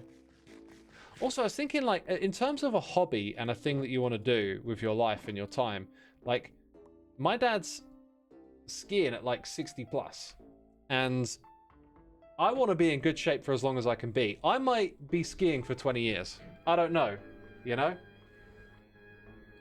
It's time to stand, by the way. The body currently is a little bit wrecked from all the travel. I had to sit for like 6 hours the day before. No, yesterday. Came back yesterday. So my back's feeling a bit weird. But the standing will be good. Skiing is so inconvenient and expensive and dangerous. Aha, says Cybeck. Yep. It's, you know, it's like...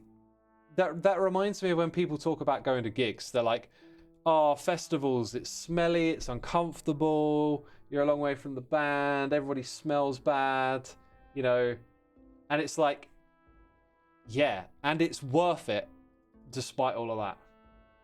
So, like, there's a lot that you put up with, a lot of travel, carrying your gear around to get to the lift, but it's worth it. Like, the payoff is so worth it. A lot of things in life, you do a bunch of hard stuff first, and then the payoff is worth it, right? You love skiing, but there's not been there for the last few years due to the high carbon print and high price. I'm not aware of its carbon footprint. That's interesting. Like, it could have a very... Like, it's kind of hard to think of why, but the ski resort that I went to was run off of 98% made on-site snow. So they have snow cannons, which essentially, when it's cold enough, project water that they've gathered from the local area, like reservoirs and rivers and stuff, and they just spray it into the air and they create these huge piles of snow. And this stuff is like not bad to ski on at all. So like, don't be put off by artificial snowmaking. It's like not the same as snow from the sky landing on the slope and skiing down that the next day, but it is something great. Anyway, I got no idea about its carbon imprint, but the thing is, everything in life has a carbon footprint. Everything we're doing as humans has it. This stream right now has a carbon footprint. And so what I feel like I would need is like a lot of data that gives you a more accurate impression of the impact something is having, so you can weigh it up in your life decisions, you know? You can be like, hey, I don't want to, like, none of us here want to hurt the planet. But you know, streaming, running these computers, using electricity, that can create a carbon footprint. It's like you want to be able to make an informed decision, and then you'll pick your sacrifices. You'll pick the things where you're like, that's too much for me. And I got no idea what the impact that skiing has, you know. The more energy is used, the higher the impact usually. Yeah, that's generally a good rule of thumb. But like, where does the energy come from? Because some places are more green than others. So like where I went to Austria to sell am See, like so much of their power, like pretty much all of it, comes from like hydro nearby. So if you were saying, hey, this place is using a lot of like energy, the thing is, the source of the energy is very green, very friendly. Existing has a carbon footprint. Not saying you shouldn't be aware, just don't let it ruin your life. Yeah, by existing, you produce carbon. Yeah. What are we up to with this stuff? That's our last box, right? The rest is just for me. It's my personal collection here. I'll get a little bit more, just because we should. Don't get me started on electric cars. Yep, there's a lot about that. You know, they take carbon to make too. Any more questions about the skiing? When is my next episode releasing? Squirty, I don't even know when I'm going to start it. I do know that tomorrow I'm hoping to find a little time to experiment more with my Nautilus farm. That's going to be my main project, because I want each of the episodes that I do to be special. And so I need to find something proper to focus on. And I don't know what that's going to be yet. And it might be that farm. because I really want to make each of my episodes feel like almost like a little standalone thing, you know, like they just start somewhere and they end it as well. It's not just like a running commentary on what I'm doing. You should travel to Colorado. It's very beautiful. Oh man, I would love to go to Colorado, like America. I probably won't do skiing in America because apparently ski passes over there are extraordinarily expensive from what I've heard. Like ridiculous compared to Europe, so it might be a little hard to justify that. But America's a place I'd love to travel to more. In fact, I know that I will one day. Not straight away, not for a few more years, but I have plans with family to do that because we had some amazing trips as kids going to America, and like as adults we were gonna kind of like do that again, go back there and just enjoy America as a family together. It's gonna be awesome.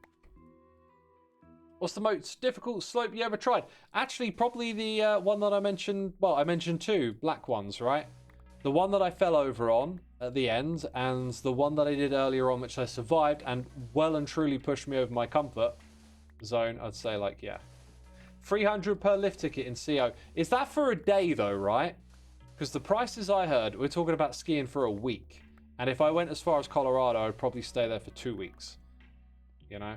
Colorado has fantastic prices. Okay. Maybe it's not so bad there. Have I gone cross-country skiing? I haven't. If that's like the walkie skiing thing, I would love to give that a try. That looks super fun. Black diamonds. I haven't ever done a double black or a black diamond. As a person who's never done skiing before, being from a tropical country, would it be fine to just go ahead and try, considering I won't be able to do it anytime soon again? If you have the opportunity to go, 100%. But the key thing is to get practice before you go. It's how you get the most out of your trip, right? Like, you need to level up to enjoy your holiday more. The better you are at skiing in the beginning, the more you'll get out of the holiday experience. You know, and maybe as I say that, maybe I'm overstating that a little bit.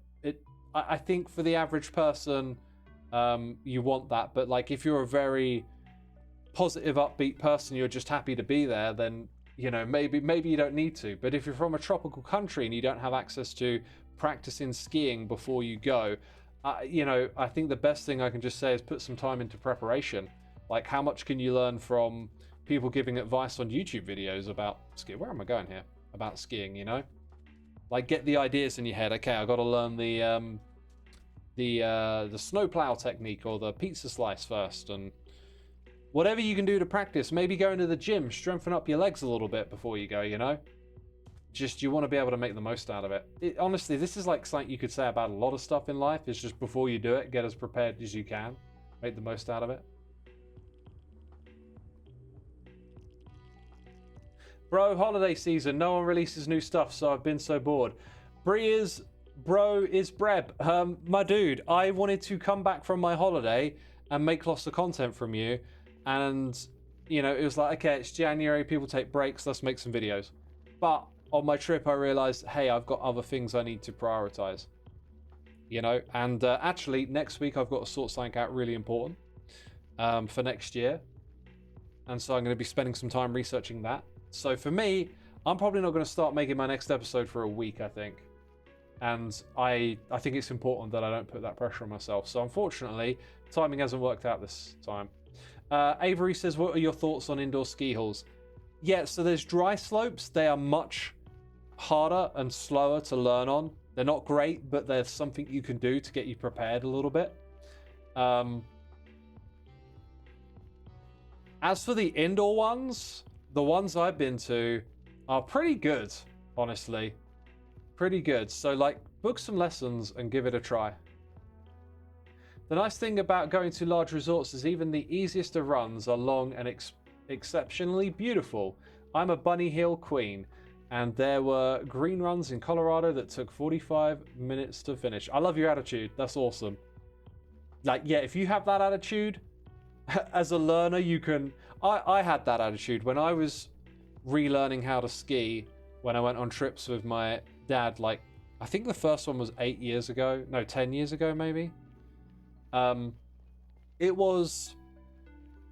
was so loving it, even though I was going really slow and just terrible at it. Because I was so happy to be there and it was beautiful. And if you can take that in, you can make the most of it that way. But yeah, like the long runs are great. Now that I'm a very fast skier, I get kind of like through the slopes a little too easy. It's weird because when I go slower, I actually find it a bit more difficult to ski. So I kind of want to work on feeling more in control with slower speeds, so I can enjoy the scenery and stuff a little bit more. But I usually end up just zipping along, like just going faster and faster. Where should I go for my first ski in Europe? X as Darker Crooks. I just do research on where's a good place to go for a beginner, you know? I am into it, but I don't have that sort of range of knowledge. I'd also say because it's expensive, you know, think about what you want out of like comfort and stuff, because we've done trips where you're like, it's bare bones. I remember we went on a trip years ago where it was like, it was cheap and you had a cold shower after being out in the cold all day. And like we were sleeping in a room that was also a fire exit. And yeah, the facilities were bare bones. But you get out there and you can do your skiing. If you want a bit more comfort, you know, you got to do all this research, right? You got to look at what the resort you're going to provides, how much lessons and training they do, and what kind of slopes they do. If you're new, you want a place that has a fair amount of blues and greens. But you don't need a crazy amount, because when you're new, you'll spend a long time on the slopes. You might be on, like, on your first day, you might just be on the same slope all day, you know? Wolfie Hart, France is usually a good start, but be careful, because get too close to the Swiss border and you're not going to have a good time. I don't know what that means, but okay. You probably know more than me. Right, we got a fix. Oh wait, you look kind of fixed actually. You look like you're ready to go. Also, I kind of have to do a crazy amount of this. I think this might be more of a manual job, because I kind of just need to, you know, this was never intended for this much, right? It was never intended for this much sand. This was just a project to include our little golem and have fun that way. I should get rid of that sand first, yeah.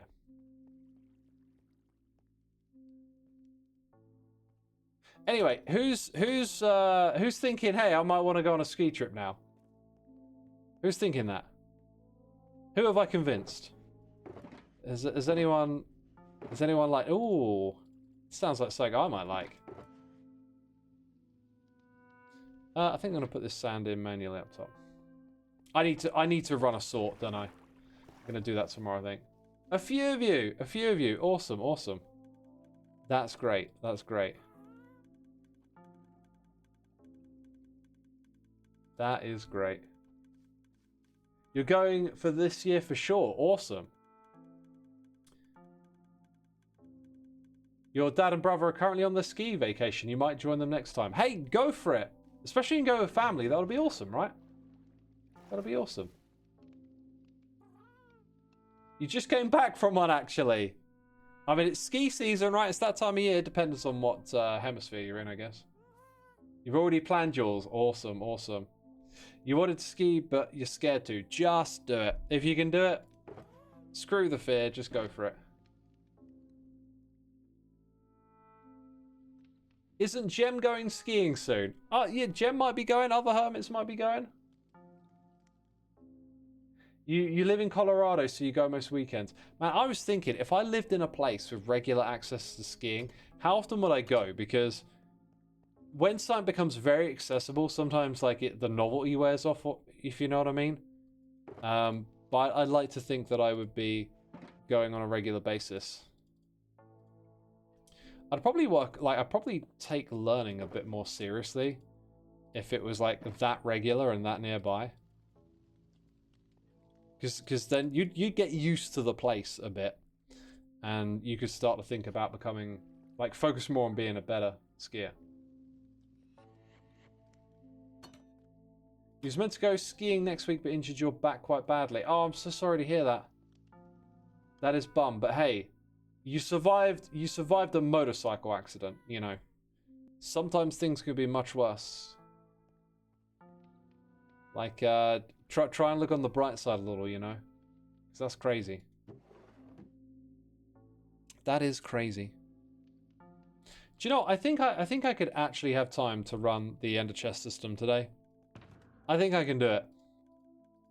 So I'm going to do it because I've been letting this junk build up. I've got a bunch of stuff to do after stream. I'm going to play guitar, play piano, then do some jobs and errands. Speaking of which, I am just loving playing my instruments. I love playing my instrument. It's so much fun. You got a filthy mind. Yeah, I got that real itch being away from my guitar, and when I played yesterday, I'm just, I love this. But yo, I talk about inspiration and motivation, right? Those things are fleeting. Always start with action. I just start with action. I'm just like, it is that time in the day where I practice guitar for a while. It's not even practice. It's just playing and loving it. And it's like, just start doing the thing and it will come. And it always comes. And I love it. You want to learn an instrument, but you don't know where to start. Start by doing something, man. You know? Pick one. Do some research. Decide. Lean into it. Go for it. Get lessons. Go to a shop. Ask for advice. Like, just move in that direction. You started playing the guitar with easy songs and you love it. Awesome. Keep doing that. Just keep playing. It's a beautiful thing. You know, like I've got I got this thing stuck in my head. I heard it on I think a podcast. Someone was just saying about how like learning an instrument is like a continuous source of like passion and joy that you can give yourself. And I was like, yep, 100%. Preach, brother, preach. Of course it is. But then I think they were saying it in junction with how apparently young people are not doing this as much. And they think it's like TikTok brain, where the constant scrolling and stuff is taking the ability away from people to really focus on something for a long period of time. And, you know, not giving themselves the joys of being able to do an activity like learning an instrument, because it takes a lot of focus, and you know, it's not like scrolling and next, you know, that instant gratification won't be there.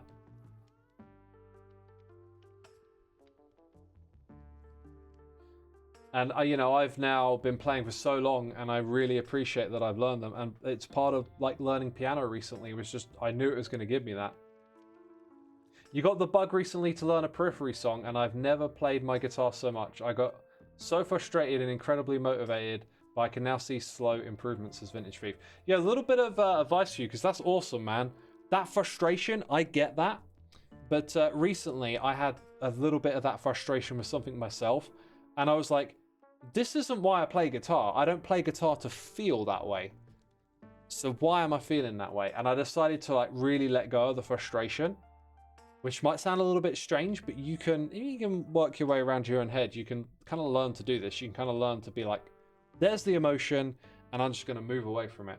Because the frustration doesn't actually help you in any way, really.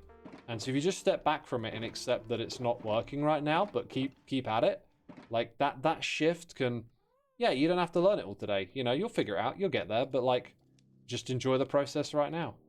And funny enough, once I shifted my mind like that, all of a sudden, learning the song became a little bit easier. I think the shulker box might get caught up in a bit of a queue before it reaches that thing.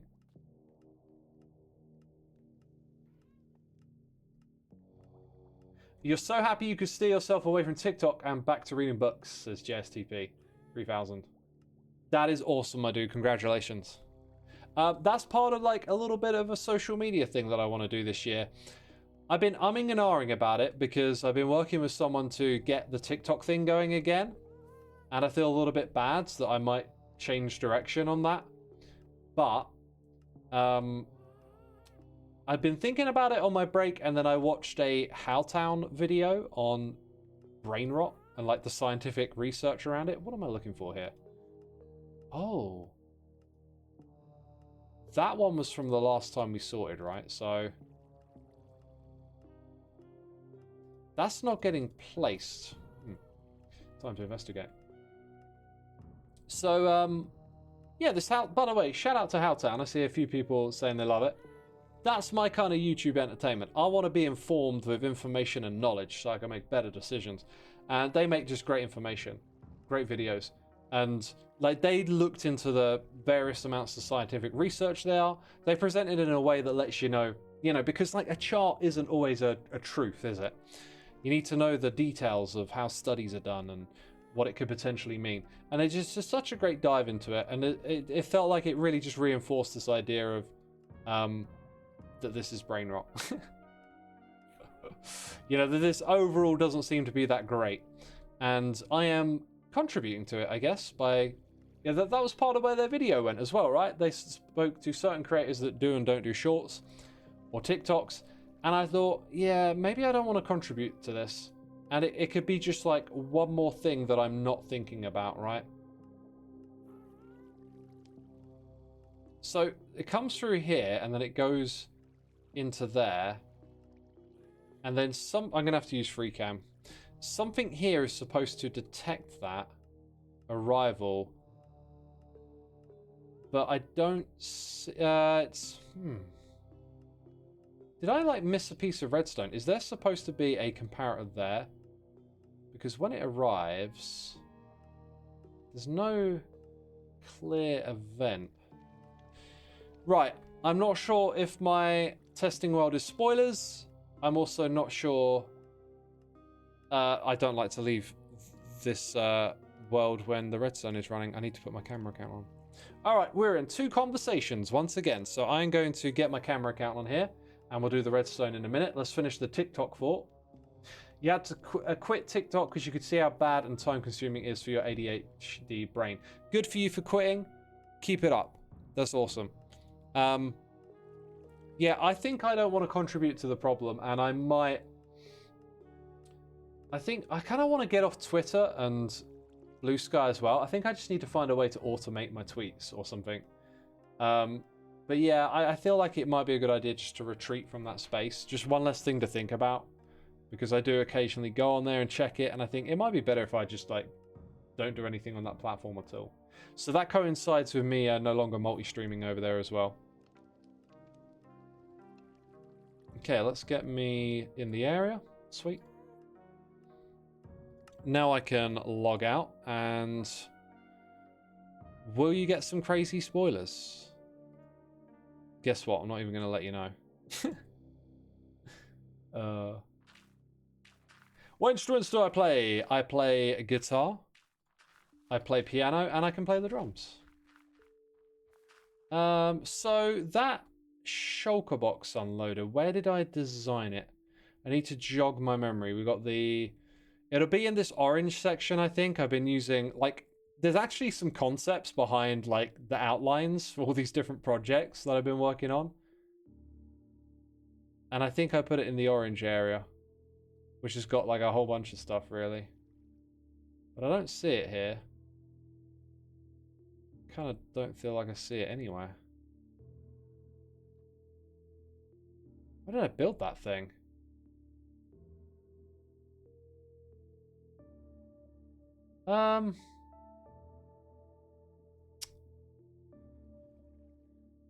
Ugh.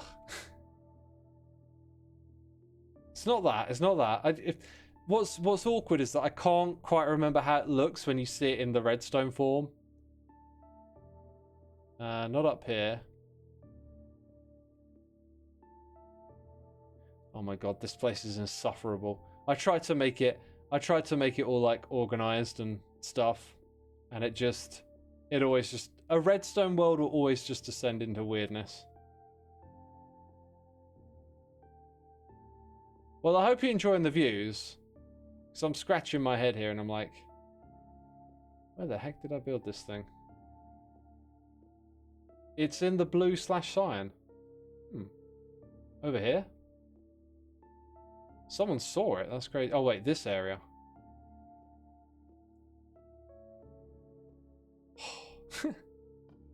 kind of amusing, actually. Some of y'all... Why is there a floaty button here?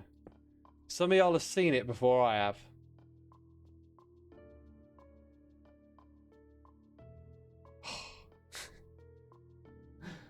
Oh, so many noodles. Dev says, I'm sorry that my plot is messy. No, no worries, dude. So am mine. I really feel like it should be here somewhere. But it's not. It's making me sad. Where on earth did I build it? Like, I'm kind of like waiting for that moment where your brain sort of remembers a little flash of designing it, but it's possible I might have designed it out of this place. I just can't get that flashback. My memory is like not as good as it used to be.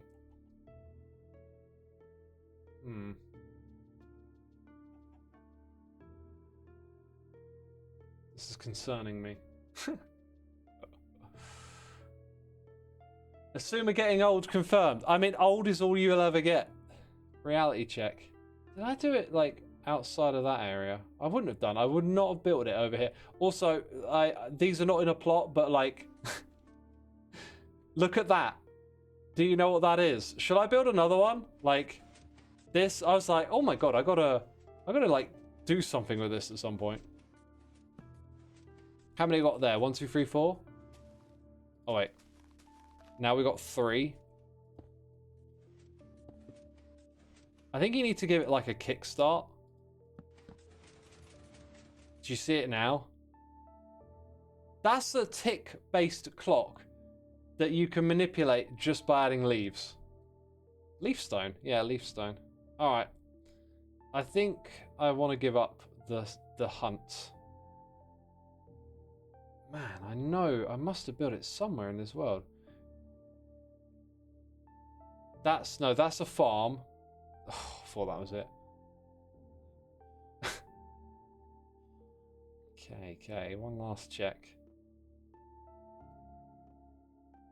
I'm actually like annoyed now. It's like, why? Why can't I find it anywhere? I would have built it out of my smooth stone stuff, so that's definitely not it. Maybe I built it over here because I did some stuff with the floor design. It's not over here. Don't know where I did it. Right, to satisfy my own curiosity, I'm going to go to a super secret world that I can't actually show you because it's full of mad spoilers and stuff. You think you saw it over by the furnaces? I think I've looked around enough to know it's probably not. Okay. Let me check in here. I shouldn't do redstone in this world. I don't think I did. I didn't. Good me, good me. Okay. Okay. That's going to bug me, and I will figure it out at some point. It'll bug me, and I'll figure it out. But I think maybe what you needed is a redstone. Maybe not, because that would be a solid signal. Something is amiss with this. Like, it doesn't make sense looking at it. When one thirst arrives, it needs... Hello. That is literally a repeater with nothing pointing into... Oh, it gets powered by that. So... What powers that? This thing turning off. That comes from the... Oh, look. No. Yeah, it's like one needs to be placed, but there's no pulse for it to be placed to begin with. How would you do that? Like, when one arrives here...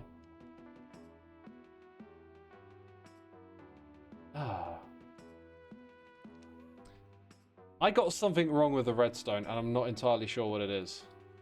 Here's the thing, though. Once one's in place, it'll work, so... I'll have to come back to that. That's now working. Funny enough.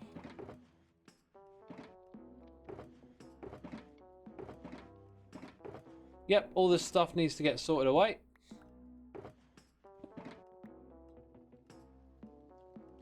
Put it up here. Would y'all like to hear about an idea that I have for a copper golem related project? I'm sure you would. My voice fixed your migraine. Oh, awesome. That's great. So, here's the idea. Of course y'all want to hear it. I was going to build this thing called the Copper Golem Archives, which is like an extension. I'm going to use FreeCam. I always say that just because I don't like the way it breaks the immersion, but I just want to quickly reference something. So, this. I kind of want to scale this up. I love the vibe, right? Then I started to think about catacombs for some reason and calling it coppercombs. And I think what we'll do in this space here is do something like the caves, which are really popular. I mean this stuff, but a lot more condensed, narrow, claustrophobic, mystic, and dark. And load it full of rows of these guys, right? Rows and rows of them, different poses, different stages of oxidization. And it's like catacomb vibes, right?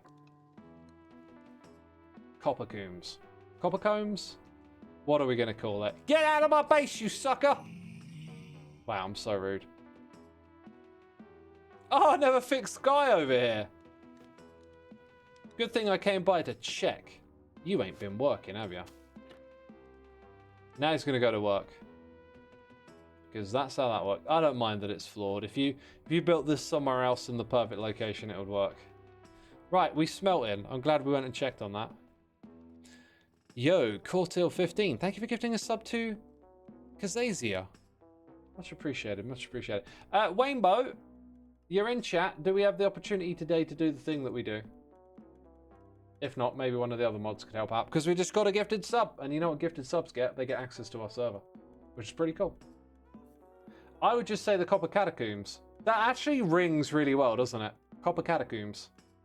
It's like one of those fast things that you can say that you think's a tongue twister, but it's actually not. Copper Catacombs. It's pretty easy.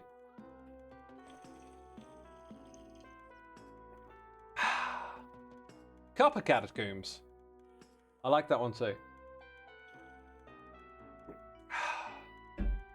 Sorry, guzzling down some water, because my voice is pretty knackered. It don't surprise me that after a week's break, I come back to streaming and my voice is like, whoa. Whoa, man. Should we make some minor modifications over here? There's a couple of things I wanted to tweak. I kind of wanted to add more details to this area as well, but I wasn't sure what to do. I have these blocks here, and I think I'm going to need, whoops, a few of them. Like what detail blocks? Like, you know, an anvil lying around, that's okay. Maybe a grindstone. Not the most exciting thing, really. But y'all amazing Minecraft brainiacs out there can probably help me with some cool stuff, right? Grindstone and anvil, kind of necessary.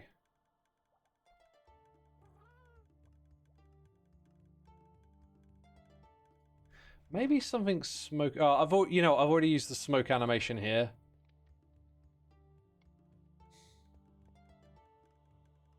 Copper chandelier. I wasn't thinking that kind of detail. I was thinking stuff that tells a bit more of a story, like having workbenches and things. Oh look, there's stone blocks here. It's something in my game that I've. Oh shoot. Yeah, this is something in my game that I like want to level up is getting more of that like intricate detail like Scar will do. There you go, look at that. I spotted it.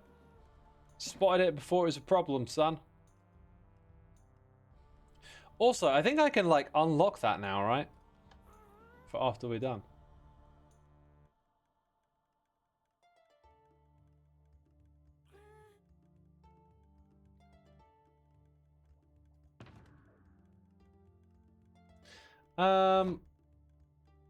Yeah, okay. So I'm gonna rummage through here and just look for things that make me go, ooh, that could be a detail. But you kind of need to know like what story you're trying to tell. Like what's furnace related? What's What's like smelting and smoking? What says that? What blocks? What details? Fire. Fire does, but I kind of hard to picture it in that spot somewhere, I guess. I really want to use dripstone at some point, but I don't think it matches the block palette. Possibly some like little leaves sprinkled around the front. Why can it give you the feeling of like ash accumulating on the front? Lava's a good shout. I appreciate all your suggestions. I just have a weird feeling that without me having like a proper vision, there might not just be some blocks that, you know, do it for us. A cauldron could probably look pretty decent over there. That's one that I feel like would fit that area well. Because what do you do with cauldrons, right? You like put fire below them and then cook up stuff. Sounds very smelty, doesn't it? So like we've got a few smelty things. Smelty related. Coal blocks for fuel. Yeah, there isn't really like a space here for piling up because I plowed into this with the, you know, let's put in a pattern for the floor, that kind of mindset, right? That's a weak point in my game, is trying to figure that stuff out. Okay, so let's do the thing I know I want to change, which is these blocks here. I don't like the way those pop out, so I'm going to do that. Same on the other side. Minor changes, minor tweaks. That's a nice little look at, I think.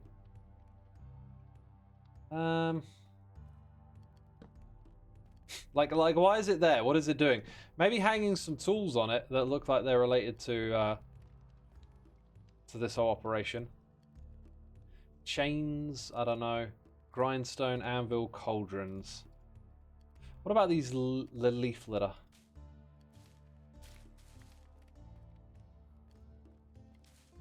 A few little bits of ash have accumulated. Does it really tell that story? I'm not sure that it does. Let me know what you think. Are we telling the right story by placing this down here?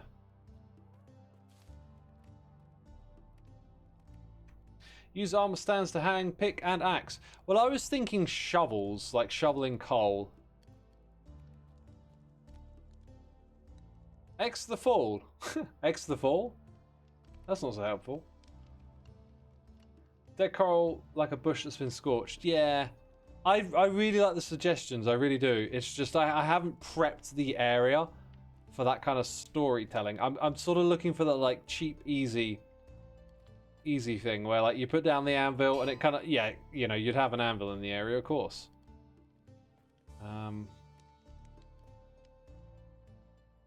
Maybe just put the grindstone there. Break up the symmetry of it all a little bit. I don't know quite where I wanted to put a chain. What if I put a chain going across the front of this? Would it just look like, why is there a chain there? Kind of doesn't really do much. By the way, these chains here, I goofed around with like linking them up to these a lot, and surprisingly, the grindstone added a lot of extra stuff to that space, if you know what I mean. And it was like, I'm not so sure about this. X the floor. What about the floor? You know, maybe coal blocks on the floor wouldn't look too bad. Down at like coal level. Coal level? What's coal level? Yo, Sidowitz, thank you for your prime, and Hinamori, thank you for the prime as well. Appreciate it, people. Thank you so much for the amazing support. You just arrived, you heard the shoveling coal idea, and you're a fan. Oh my god, are we going to give a copper golem a shovel and just have it hang out there? I think we might. I think that might be a pretty cool idea.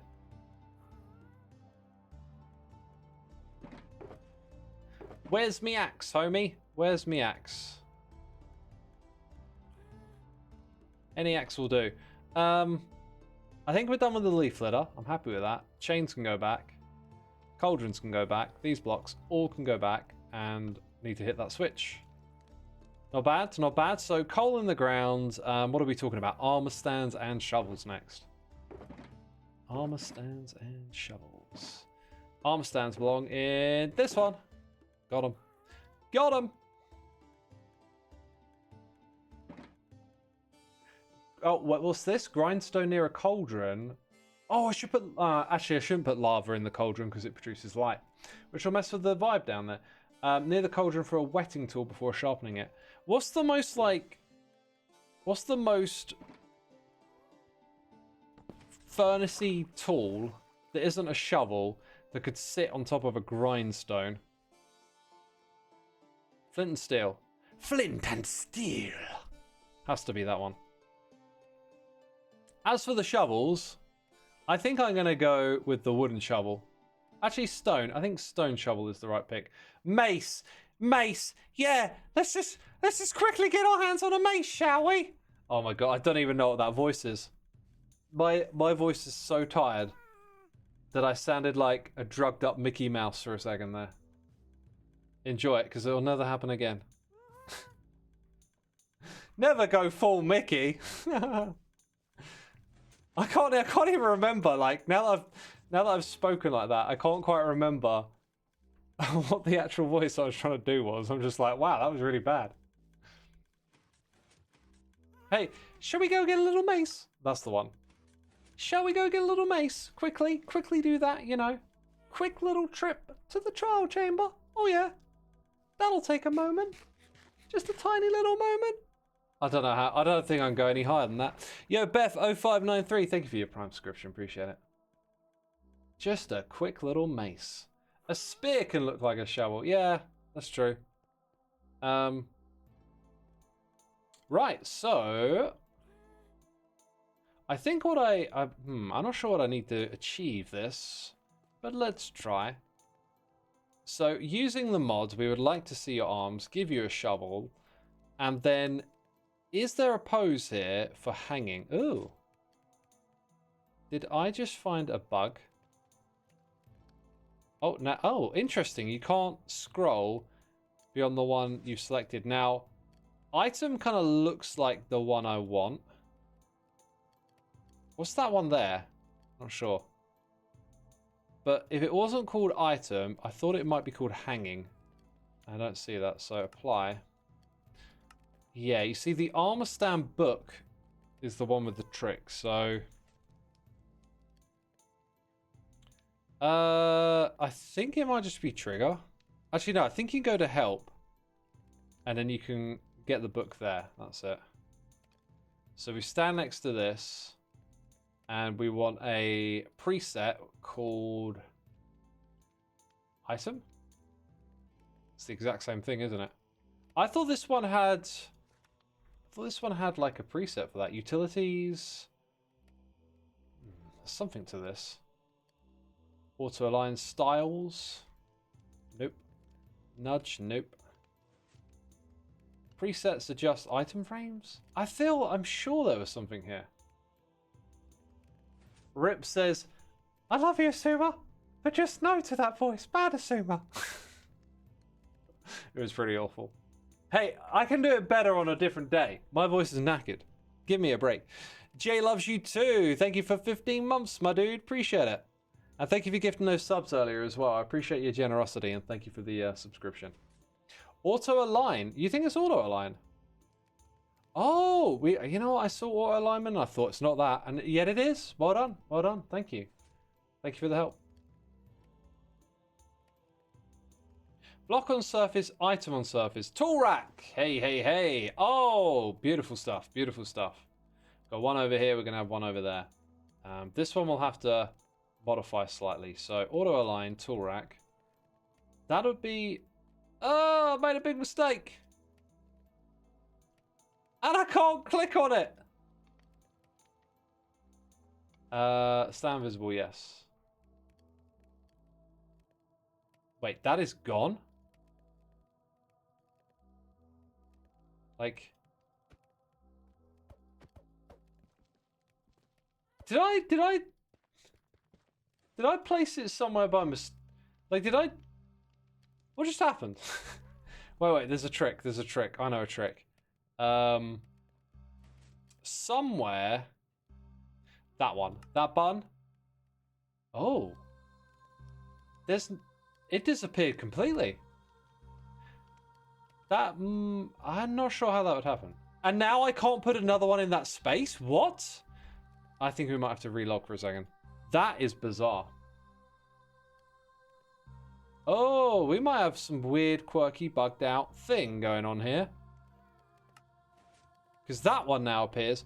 So, that in theory means I can't place a block here. I might have to get OP mode over here. Do I have OP? I think I do. Oh my god, what command am I going to use? Execute? No, effect. I would use effect. I'm going to have to opt myself and try and fix this. Check the hitboxes. I think when it's invisible, it doesn't show a hitbox because you can't hit it.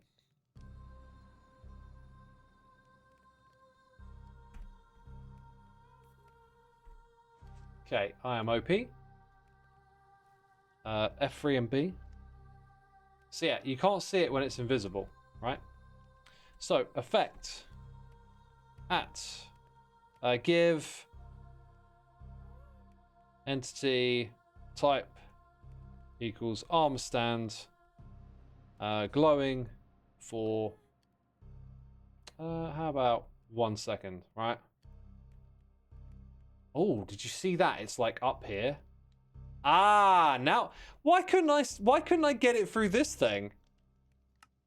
Why couldn't I get it through that thing? That's so weird. Okay, let's try again. Also, oh, and apparently my other one was as well. That's not a problem. They should both not be opt. Also, Xisuma there hanging out. Let's give you a shovel. That's all I needed to do, right? Oh, I've got to give you arms. Oh my god, I've got to give you arms. I've got to give you a shovel. Got to auto-align you. When will this game play itself? Dude, the auto-align found that thing and nudged it up a block. That is absolute magic. Absolute magic. Okay, I quite like this. Next thing to do is to, I guess, create some coal blocks down at this level. I mean, so far it's kind of okay. It's going to need a bit of work, I think.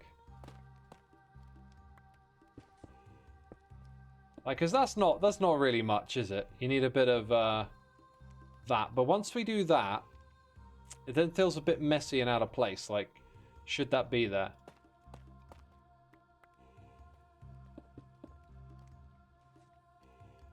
You really need, like, transition blocks. And then you need something that, like, highlights this and makes you look at it differently. If that makes sense. I know what I mean. Leaf litter might help a little bit there. Blackstone. Interesting. Interesting suggestion.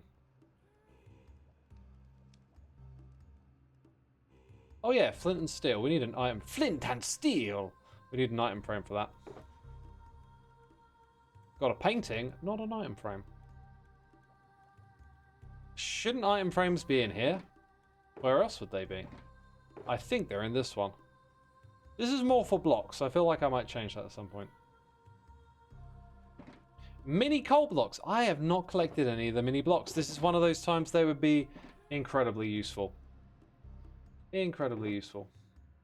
Mythical Cucumber says stop it. What am I supposed to stop? Also, I'm just going to chuck that on the ground. I just had blocks placed in.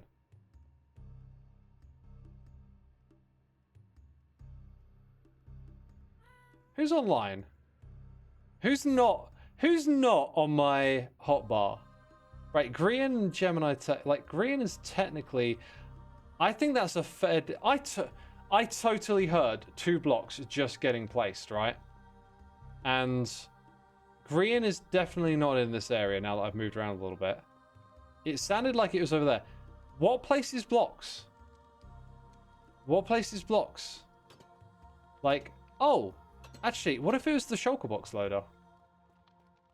I didn't hear a piston. It might have been that thing. Enderman. Enderman don't place blocks on this server. Oh no. Couldn't let them do such a thing. That's pretty helpful. That's pretty helpful. I feel like I like that a lot. As for the one with gold, I might just leave it. Okay, over here. And then trigger. Item frame, invisible.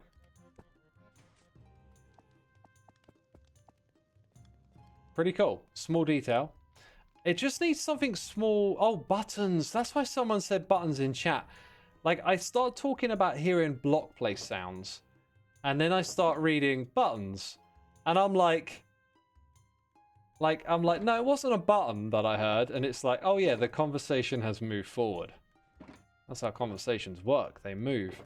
So the buttons we don't store in here anymore, do we? I decided redundant feature. So that's... Oh yeah, you got to polish them first. Oh my god. This game is making me play it so much. Oh my god, I'm playing the game. What other like small and black objects are there? Like flower pots, but black. I don't think there is anything. Maybe a couple of bits of dried kelp on the floor in item frames. This is like a super fascinating part of the game where you look at it not for what it is, but for what it is aesthetically, and you try and piece together. Dude, a wither rose? Can I put that on it like any block? You start trying to piece together something you're trying to create in such unintentional ways. Like mud would probably actually be pretty cool for like more of a transition around there. Like, where's my mud at? I should have more mud.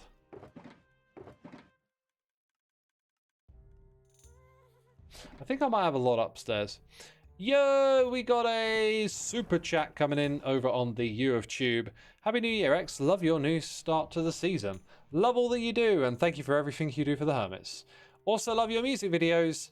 Also going to gift members on Twitch from Ramo Pick. Oh, thank you so much for your generosity, my dude.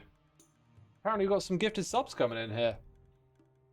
There it is. Thank you so much, my dude. Thank you for gifting subs as well. Noah Banana, Dino Socks, Luash, Sputniks, Mr. Zokan. Come back to the chat and say thank you. All the way from Norway. I love Norway. Speaking of skiing earlier, having a big chat about that. I've heard that Norway isn't great for skiing. It's a lot like colder and not quite the right conditions and stuff, which I like every time I learn that, because I always ask over and over again. I'm like, can we go skiing in Norway? And it's like, oh yeah, it's not great for skiing, unfortunately. Oh, I'd love to go to Norway one day. Such an awesome place. How do we get mud? We have a mud factory. Yeah, no, I used to dig it up and then it's like dirt and water. And we built the farm for it. I had to think for a second. The old tricks for making mud. The old tricks for making mud. Luke at me now is here with the Prime. Thank you so much for the Prime. Apologies about rather intentionally butchering the name there. Dude, where did that golem come from? 6. I can't be bothered to make any more. 6 will do. That's all I needed. You love skiing in Norway. Hey, what's this? Bollocks! Norway is amazing for skiing. Is it? Like, I'm just going on what I'm told. If I am wrong, fantastic. I was told that like maybe it's like not great for ski tourism, but like great for expert skiing. I don't know. Maybe y'all know more than me. Tell me. Norway is fine, but it's no Alps. Okay, well, some of you disagree. This is interesting. Like, how does it compare to going to the Alps then, for someone who knows? Norway is perfect for skiing. I know I'd live it. I mean, this is why I asked, right? Because it's like cold country. Like, every picture of Norway I've ever seen has snow in it, I think. Surely you can go skiing there. I was told it wasn't good for skiing. Like, that could be a load of silly goose, you know?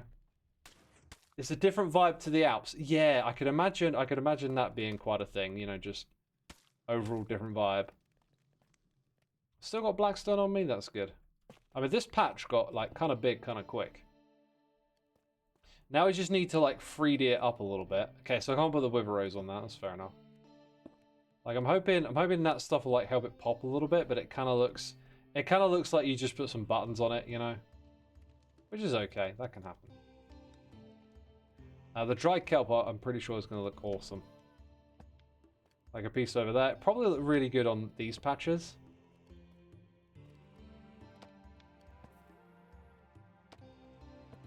Okay, so now we use our trigger.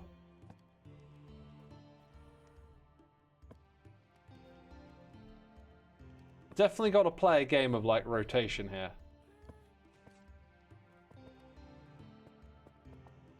That's awesome. This is I could put bits of coal on it, like literally.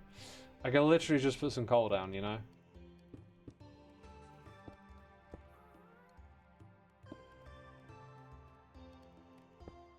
Right, the master touch is to get the golem that has the shovel. Or maybe it should just hold some dried kelp, you know? That's the master touch that we need to finish this up. Yo, Busia, thank you so much for your cheers and biddies. I appreciate your generosity. No message with that one. If you wanted to leave a message, I'll keep an eye out for it. How about just call it Celsius Autumn? I'm going to guess you wrote that before I said that. Yeah, let's go ahead and put these things back. No, I want to... Oh, just in time. Just in time. Maybe black dye. Y'all are firing off with the ideas here. The black dye, unfortunately, has a palette under it now, which kind of feels a bit weird. Yeah, gonna scrape that down, put some honeycomb on it, give it an item, which we have to do via a chest. Then it needs a leash to a post. I'm down to 1 leash. I need to craft more. Where do I store my string? Redstone. Let's craft up. Let's craft up, homies. Back you go. Just the one. Fence post, which I have some stored in here because bundles are amazing, that's why. Had a bit of an idea for my bundle shop while I was away, wrote some notes about that, but let's not get distracted. Let's not get distracted any further, we'll lean into that another time. Okay, so fence post is going to go there. Bring the golem to life over here. Give it a chest to focus on, put the item in the chest. Once it's grabbed it, leash the golem. Beautiful animations. Gotta love it. Hey, you know... That was weird. You know that mod that adds more animations to mobs? Like, I think the copper golem's kind of perfect, you know? I don't know what it does, but yeah. Alright, so now we got a guy holding what isn't actually coal, but kind of looks like it could be. Yeah. A little bit of life. A little bit of a coal patch. Now, the way I should have designed this area, because this is old school building. This is just filling in the space. Like, to tell the story and the theme, I really wanted to lean into that stuff before the season started, and I couldn't quite piece it together. This is the way. But you need to put this stuff, like, more orderly and more to serve the overall build. This is an afterthought. It clearly is. And, you know, I still think... Let's not worry about it too much because it's very easy to be like a perfectionist and to, you know, beat yourself up. All the different ways you could do things better. It's just a learning process, you know. We got Adol Brunstad, whose name I've definitely butchered, also from Norway. With a super chat. Will your mod pack on Mothrinth be available for 1.21.11? The new start of the season made me start a new Forever World. I will make a note and I will get on that as soon as possible. I need to do that. I apologize for not having done it sooner. Both the server and the primary mod pack. Keep an eye out. Hopefully I can get that done in a couple of days. Yeah, I get a lot of messages, comments that I see. People asking for the server one, so I'll get those done real soon. Thanks for the reminder, by the way. I've made a note, so it'll get done. The floor behind me looks very cool. Thank you. XB inspired this floor, and it's just super awesome, right?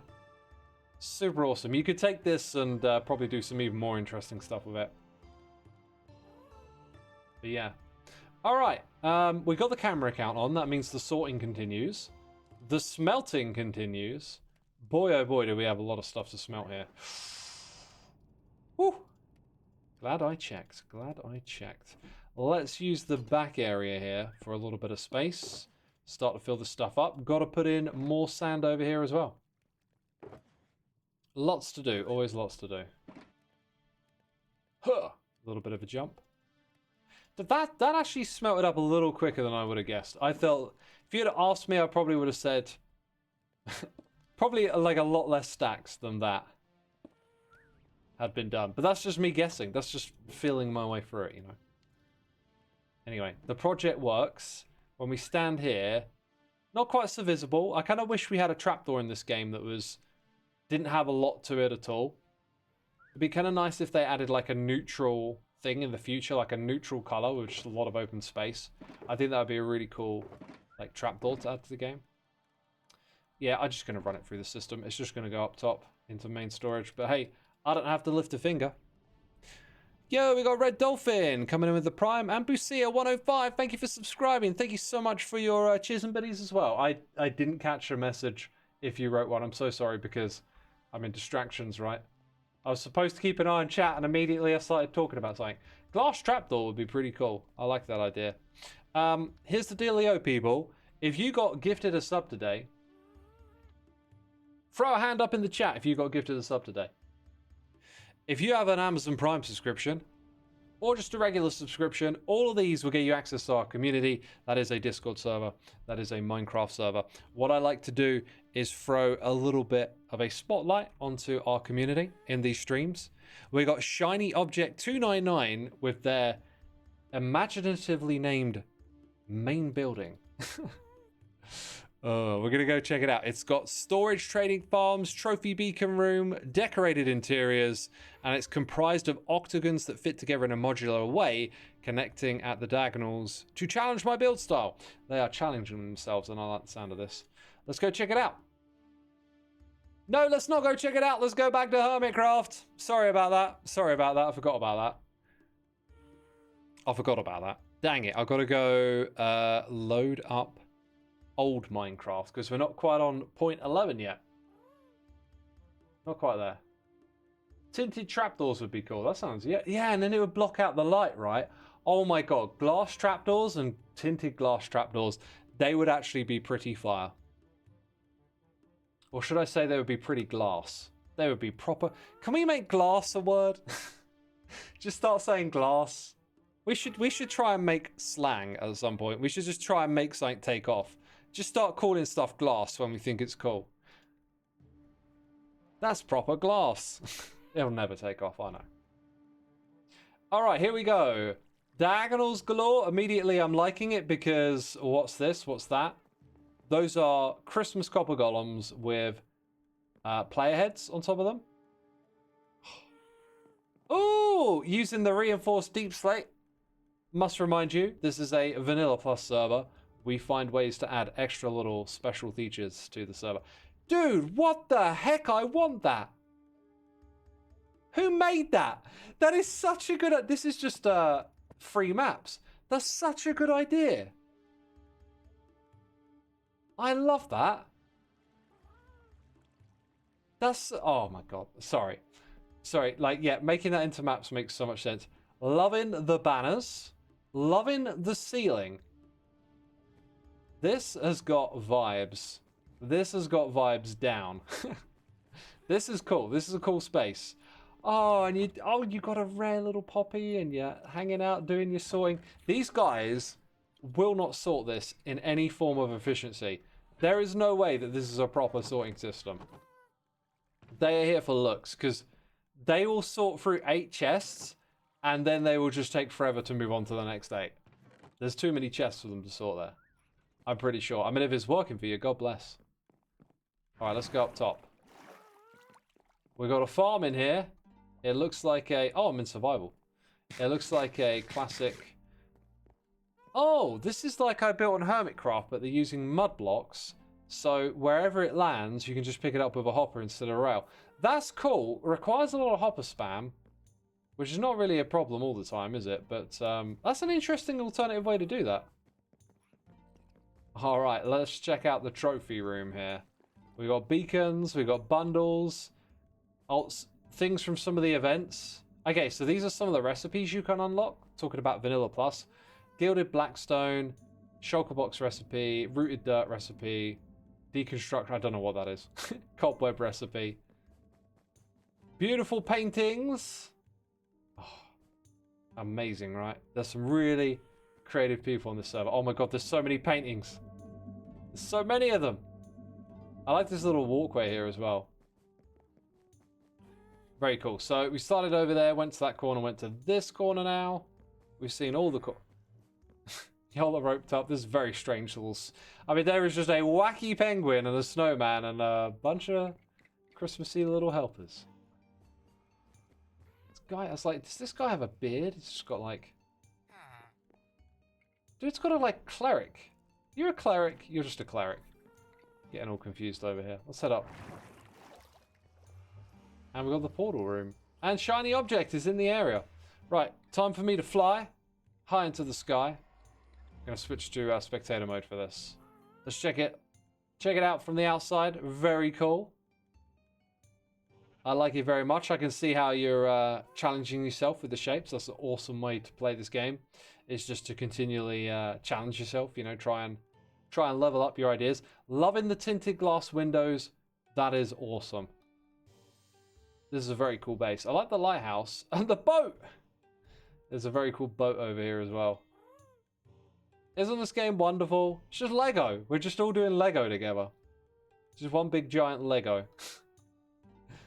What's in the barn area? Oh, skeleton horses. This is a cool barn. This has got vibes. Yeah, that's a really nice barn. Over on this side. It's the spooky room. It literally is the spookiest room. That is a great combination of blocks with the smoke. This is something you could lean into, I think, right here. You have the blocks to make something very atmospheric. Maybe lower the light level, which might be tricky with the campfires. They are soul lanterns already, but there are some serious vibes there. Very cool stuff. Thank you for letting us tour the base. Let's head back to Hermitcraft, because that's what we're here for. But yeah, there's a little tour for you right there. Shiny object, love it, love what you're doing. And you should be able to see Hermitcraft again. JP Thandy, thank you for the Prime. A Different White Brain, thank you for the Prime as well. If any of y'all are interested in playing, ask in the chat. The mods will point you in the right direction. To get signed up, it's very easy. Just go to my website and there's Get Whitelisted on the side of the screen. And you can hook it all up and play with the other peeps on there. Wait, for the longest time I was thinking we were in the Hermitcraft server, lol. Oh, we just popped out for a brief moment there. Just a brief moment. Anyway, I'm pretty stoked to this little bit of detail that we did here today. Did we accomplish much? I think that we did. We got 6 boxes of glass. It's not all there yet, but this will help with the Nether hub. We had some great chats. We had some great times hanging out. And this is what I'm about lately. It's like, be in the moment and enjoy the thing. Get out of that, like, gotta make an episode, gotta be productive. Like, nah. Let's just enjoy playing Hermitcraft together, you know? Let's enjoy. So, we must have been here for about 50 minutes. I don't think all of this is going to get smelted before I need to go to bed. It is getting a little late for me. But I'll get as much of it done as I can. You're still dying in here! That's amazing! Look at all that iron. Sweet. Let's use a cheaty free cam, because I think they still spawn in this space. And when they do, they like suffocate in the stone and leave some items on the ground. But they're not doing that. So maybe they're not doing that. Anyway, there's an iron farm there. Trev138, thank you for your Prime subscription. Very much appreciate it, my dude. The stream was very glass. I love it. Oh, it was so glass, wasn't it? This was absolute glass, this stream.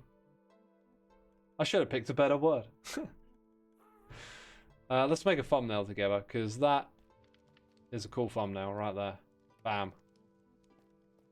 Bam, bam, bam. Thank you, ma'am.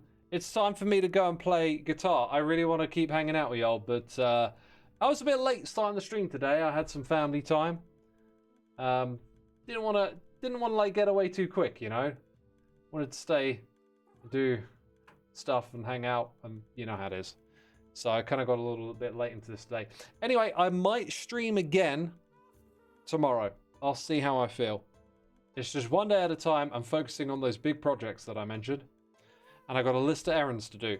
So it's time for adulting, you know? Let's go find someone to raid. Does that sound like a good idea? I think it does. I think it sounds like a fantastic idea.